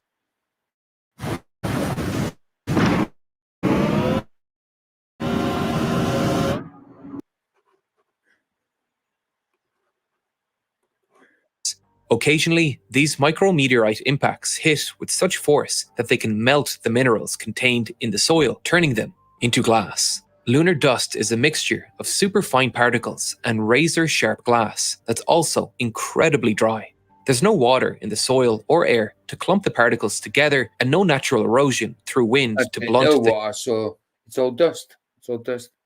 No, it's all dust. So why isn't the whole moon just dust flying about? I don't know. Sharp edges. So, this obviously does not mix well with the intricate mechanisms of the lunar spacesuits. The dust is small enough to get into almost any gap, and thanks to the shards of glass in the dust, it can easily scratch glass or metallic surfaces. But this is only the beginning of the problem. Thanks to the lack of atmosphere or magnetic field on the moon, lunar dust is exposed to every fraction of radiation that's fired at it. On the side of the moon, exposed to the sun, particles of dust are hit with X-ray and ultraviolet radiation, causing electrons to be knocked off, creating positive charges on the surface of the dust particles. Then, on the side shielded from the sun... I'll tell you this, dude. Yeah, that's how it happens. You can see it. Wavy lines, dots, pluses and minuses, and all that displayed there. That is how it all happens. Wavy lines, letters that make words, plus signs and minus signs. Then you've got plus signs around the moon, and these wavy lines hit it with all these particles. Look, so yeah, this is electrons in everything. This is how it all happens. It's amazing. It is absolutely amazing what heliocentrism does in the Big Bang. It's freaking amazing, isn't it? How that happens. Something from nothing. Mad. Sun, the opposite happens. The particles pick up electrons from solar winds, causing them to become negatively charged. These positive and negative charges on particles create electrostatic effects on the surface of the moon up to 20 volts on the day side and astonishing minus 3,800 volts on the night side. When the Apollo absolutely amazing. 8 astronauts saw the beautiful bands of light at sunset and sunrise, they weren't seeing the scattering of radiation through atmospheric gases, but instead light. Allegedly, the sun is going nuts, throwing solar flares everywhere. Everywhere. You got to dodge them. You got to dodge them nowadays. You know, you walk out your door and you see a solar flare. Wow. All over the place. Dive. Can't let them touch you. Passing through a column of fine dust fired up from the surface of the moon by electrostatic levitation. Dust particles of like. I can see that. I can see you love sarcasm. Charges repel each other and are repelled by the lunar surface, creating a fountain of sharp microdusts. See, sarcasm is the lowest form of wit, don't they? But they also say it's the highest form of intelligence. What do they say? Yeah? Brilliant. Love it. That rises above the horizon. This is the same dust that Apollo astronauts walked through. Because I'm sarcastic as well. I know I am. I can be very sarcastic. But I try and do it in a nice way. I'm not sarcastic in a bad way. You know, some people use sarcasm as to cut people down. No, I try and do it in a funny way. And kicked up as they worked outside the lunar module, sticking to their suits in the same way a statically charged balloon sticks to your clothes. Charge is one of the main reasons the dust is so annoying, but it could also be the way we could get rid of it. Yeah, I agree. The latter is definitely true. Definitely the highest form of intelligence. It's definitely an art. Definitely an art that very few can perfect, but you've got it down to perfection, Barbara. You've got it down to perfection. We love you. We love you. In 2021, as part of NASA's Breakthrough, Innovative and Game-Changing Idea Challenge, they tasked university students from across the world to come up with novel ways of dealing with the lunar dust problem. Some of the winning solutions included conductive fibers inspired by chinchilla hair, an electrically charged brush that could be powered by UV radiation, and a fabric for spacesuits that mimic the way certain insects use hair-like structures to collect and deposit pollen. All of these ideas. He's got it. The guy is doing this, yeah, man. How did he get the idea for it? Because when I first seen this video, I thought it was got to be a serious video of him talking about the moon, but no, it's not. Which is good. Ideas use different ways to solve the same problem, but they share a common approach, using charge to either passively or actively remove dust from spacesuits. At its simplest, the problem comes. Well, that's a title to behold, isn't it? So much so even Facebook quizzes awarded me the most sarcastic person alive award last year. That is a title you should always hold dear to your heart, without a doubt. Comes down to this. How do you make the outer layer of the spacesuit repel the charged dust instead of attracting it? NASA came up with an elegant solution. Instead of trying to redesign the outer layer of the suit, they decided to create a system that could be easily integrated into the pre-existing layers of fabric and material found in the current generation of spacesuits. Their idea was to create a suit that could make its own electrical current, which would actively eject dust, acting like some sort of energy shield. And the first challenge was choosing the conductive material that a suit that will repel the dust. Brilliant. Absolutely brilliant. the electrodes would be made out of. This method of dust ejection wasn't new. It was inspired by the electrodynamic dust shield systems that had been used by NASA since the late 1960s. on things like solar panels, cameras, and thermal radiators. But in almost all of these cases, the electrodes, which were made out of silver, copper, or some compound of indium and tin. I thought the subtitles there was part of the video. Blew them and turned them off. Didn't know that. There we go. I'd rather have them off. Were placed on rigid, fixed bodies. A spacesuit is designed to move. The outer layer is made up of segments of overlapping fabric that roll over each other at joints when the astronaut moves their arms or legs. So, while the silver and copper electrodes used in the pre-existing EDS systems might be excellent electrical conductors, with their low elasticity, they wouldn't survive the fatigue caused by the constant of the joints. So, a new conductor was needed, one that had a high electrical conductivity, but that was flexible enough to withstand the significant forces exerted on. Oh, aye, man, you could play football on the moon with them suits, man. So flexible. You could, I don't know,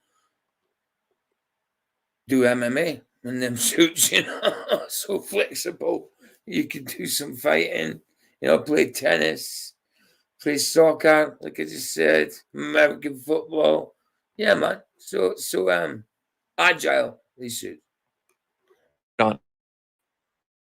During extravehicular activities, and the answer was carbon nanotubes. These are cylindrical tubes of carbon atoms stretching only a nanometer across, with walls 1 atom thick, like a long, thin layer of graphene that's been rolled into a tube. Carbon nanotubes are incredibly strong, with a considerably higher tensile strength than copper, silver, or gold, and they have a very high electrical conductivity. Carbon nanotubes are also very light. If you compare the mass of different conductors required to create an electrodynamic dust shield on the knees, elbows, and boot areas of a lunar spacesuit, around 101 grams of copper wire would be needed, but if you replace the copper with carbon nanotubes, you only need about 16 grams. Carbon nanotubes.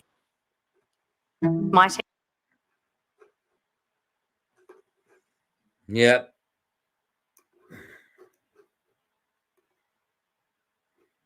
Nanotubes are an excellent choice as they provide high conductivity with low mass, while also being able to withstand the 800 hours of EVAs required for future. Beautiful marble earth in the background there, look, with discernible countries, discernible cities, discernible landscapes and everything, look. All discernible, you know. You can't deny this, you know. Can't deny this. Yeah, man. It's ridiculous, isn't it? Future lunar missions. So, after settling on carbon nanotubes, it was then a matter of finding a way of integrating these nanotubes into the outer layer of the spacesuit. Lunar spacesuits are made up of up to 21 layers of material, with an outer orthofabric layer composed 21 layers, 21 layers. So flexible. Of a mixture of fibers like Gore-Tex and Kevlar. The carbon nanotube electrodes were made into yarns and then woven into this outer layer in a longitudinal direction to limit the tensile force applied to the electrodes. And they were also spaced out from each other to prevent electrical arcing. The orthofabric in this outer layer acts as a natural insulator, but there is I don't know what electroarcing is, but it sounds really good. Sounds really funky and very technical. Chance it could be broken down by high voltages. Through testing, it was found that the orthofabric could withstand up to 1200 volts. So, the dust removal system was capped at around 1000 volts to prevent dielectric breakdown of the insulating material. So, how dielectric breakdown of the insulating of the material. That does that stuff. That stuff does that.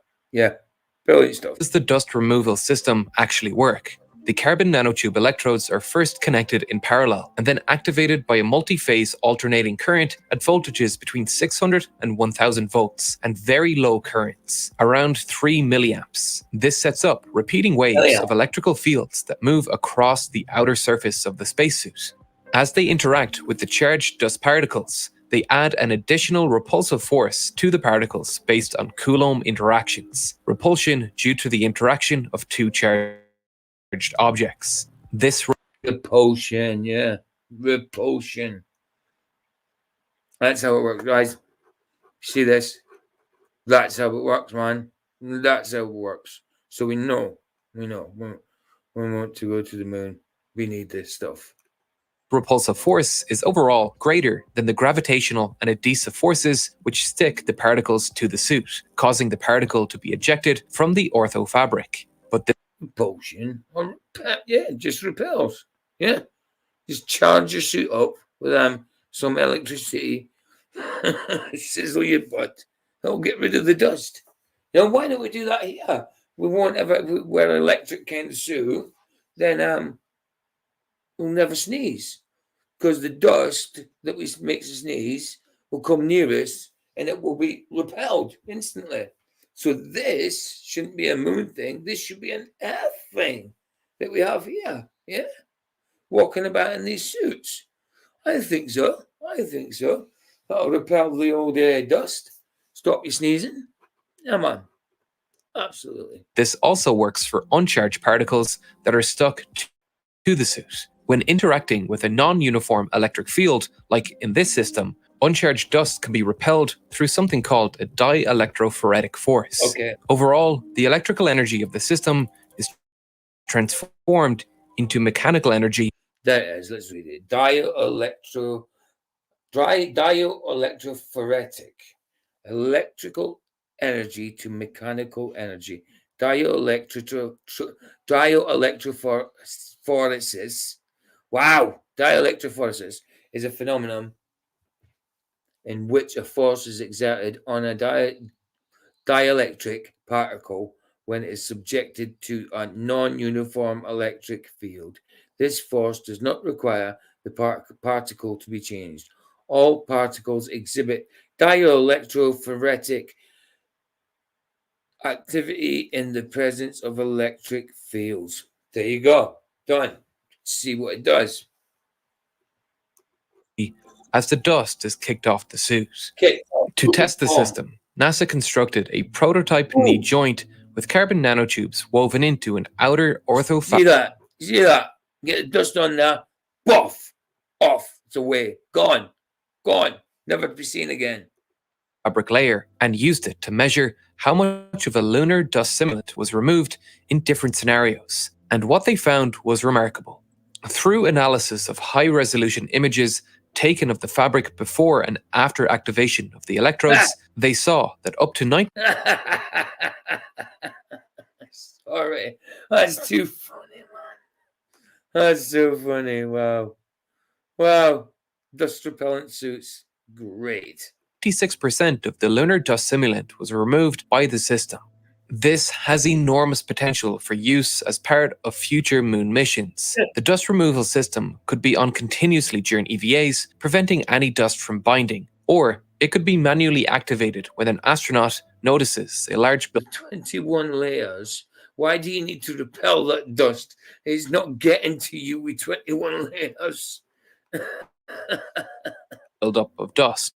This dust prevention technology may seem trivial, but this razor-sharp lunar dust is a life-limiting threat to any future moon colony. This kind of simple environmental effect that requires a breakthrough material to overcome it is the core of what makes engineering exciting for me, a relatively simple solution that any new engineering graduate could have helped develop and go on to see their work land on the moon. Seeing your work go from the lab to the factory floor to the real world is one of the most satisfying creative processes in the world. Engineering. Hold on, what was that? Just beforehand. Well, just there. Work go from the lab to the factory floor to the real world is one of the most satisfying creative processes. There you go, look. What's the guy on? To help him move by, he's on some type of harness. Because obviously, yeah, it's too heavy for him. But when he's on the moon, of course, less gravity, he can bounce about without harnesses. I wonder where else they use harnesses. I wonder where. It's eluding me. Where else do they use harnesses? Oh, yeah. Would it be something to do with NASA? NASA? Assholes? Sorry, guys. Sorry. In the world. Engineering is a job for creatives with a penchant for science and math, and many talented people are scared off. Yeah, exactly. In Barbara, not underwater. How they got to repel that dust under the water when it's coming towards them in the old tank, the old ISS tank. From engineering by the scary looking Brilliant is here to help. Brilliant has curated learning path. Oh, brilliant. Brilliant. Obviously, he's sponsored by someone. Is that pulling up for seeking? Here, real engine. I think. Hold on, let me just play it for a sec. Yeah, I think. Let's see.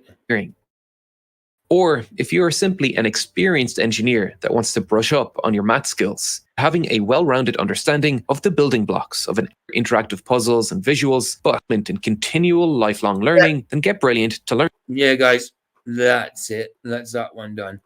Right. That's it. That's that one done. I was going to finish the video before. Sorry, guys, that it stopped earlier on when I was doing that video. I kind of thought it might. It's the first time it's ever happened to me. I didn't have a clue. I didn't know whether the stream, when it came up, I didn't know whether the stream was still on. I didn't have a clue whether they stopped it or not, but it just came up on the screen that it was suspended, so or something like that. So I don't know what happens in that situation. I kind of thought it would stop the whole live stream dead, but it obviously didn't. So goodness gracious knows. I don't know. But yeah, that's it. That's it, guys. Thanks for coming. I am going to 6:08 now in the morning. I'm going to try and get a couple hours sleep because I'll try and get up. Well, probably about 9 or something. Probably get an hour or so. Thank you, Barbara. Awesome stream, PJ. Hey, you all have a great day and night. Restful sleep, sweet dreams, and thanks for sharing your evening with me once again. Much love. Oh, there's Michael Khan just come in as I'm just finishing. Morning, dude. I was streaming earlier, and the stream got suspended because there was some blood on the screen. Crazy. But that's me finishing now, Michael, and I'm going to bed, dude. Thanks for coming. Here the sunset's free. It's free indeed. Bless you guys. Ta-ra.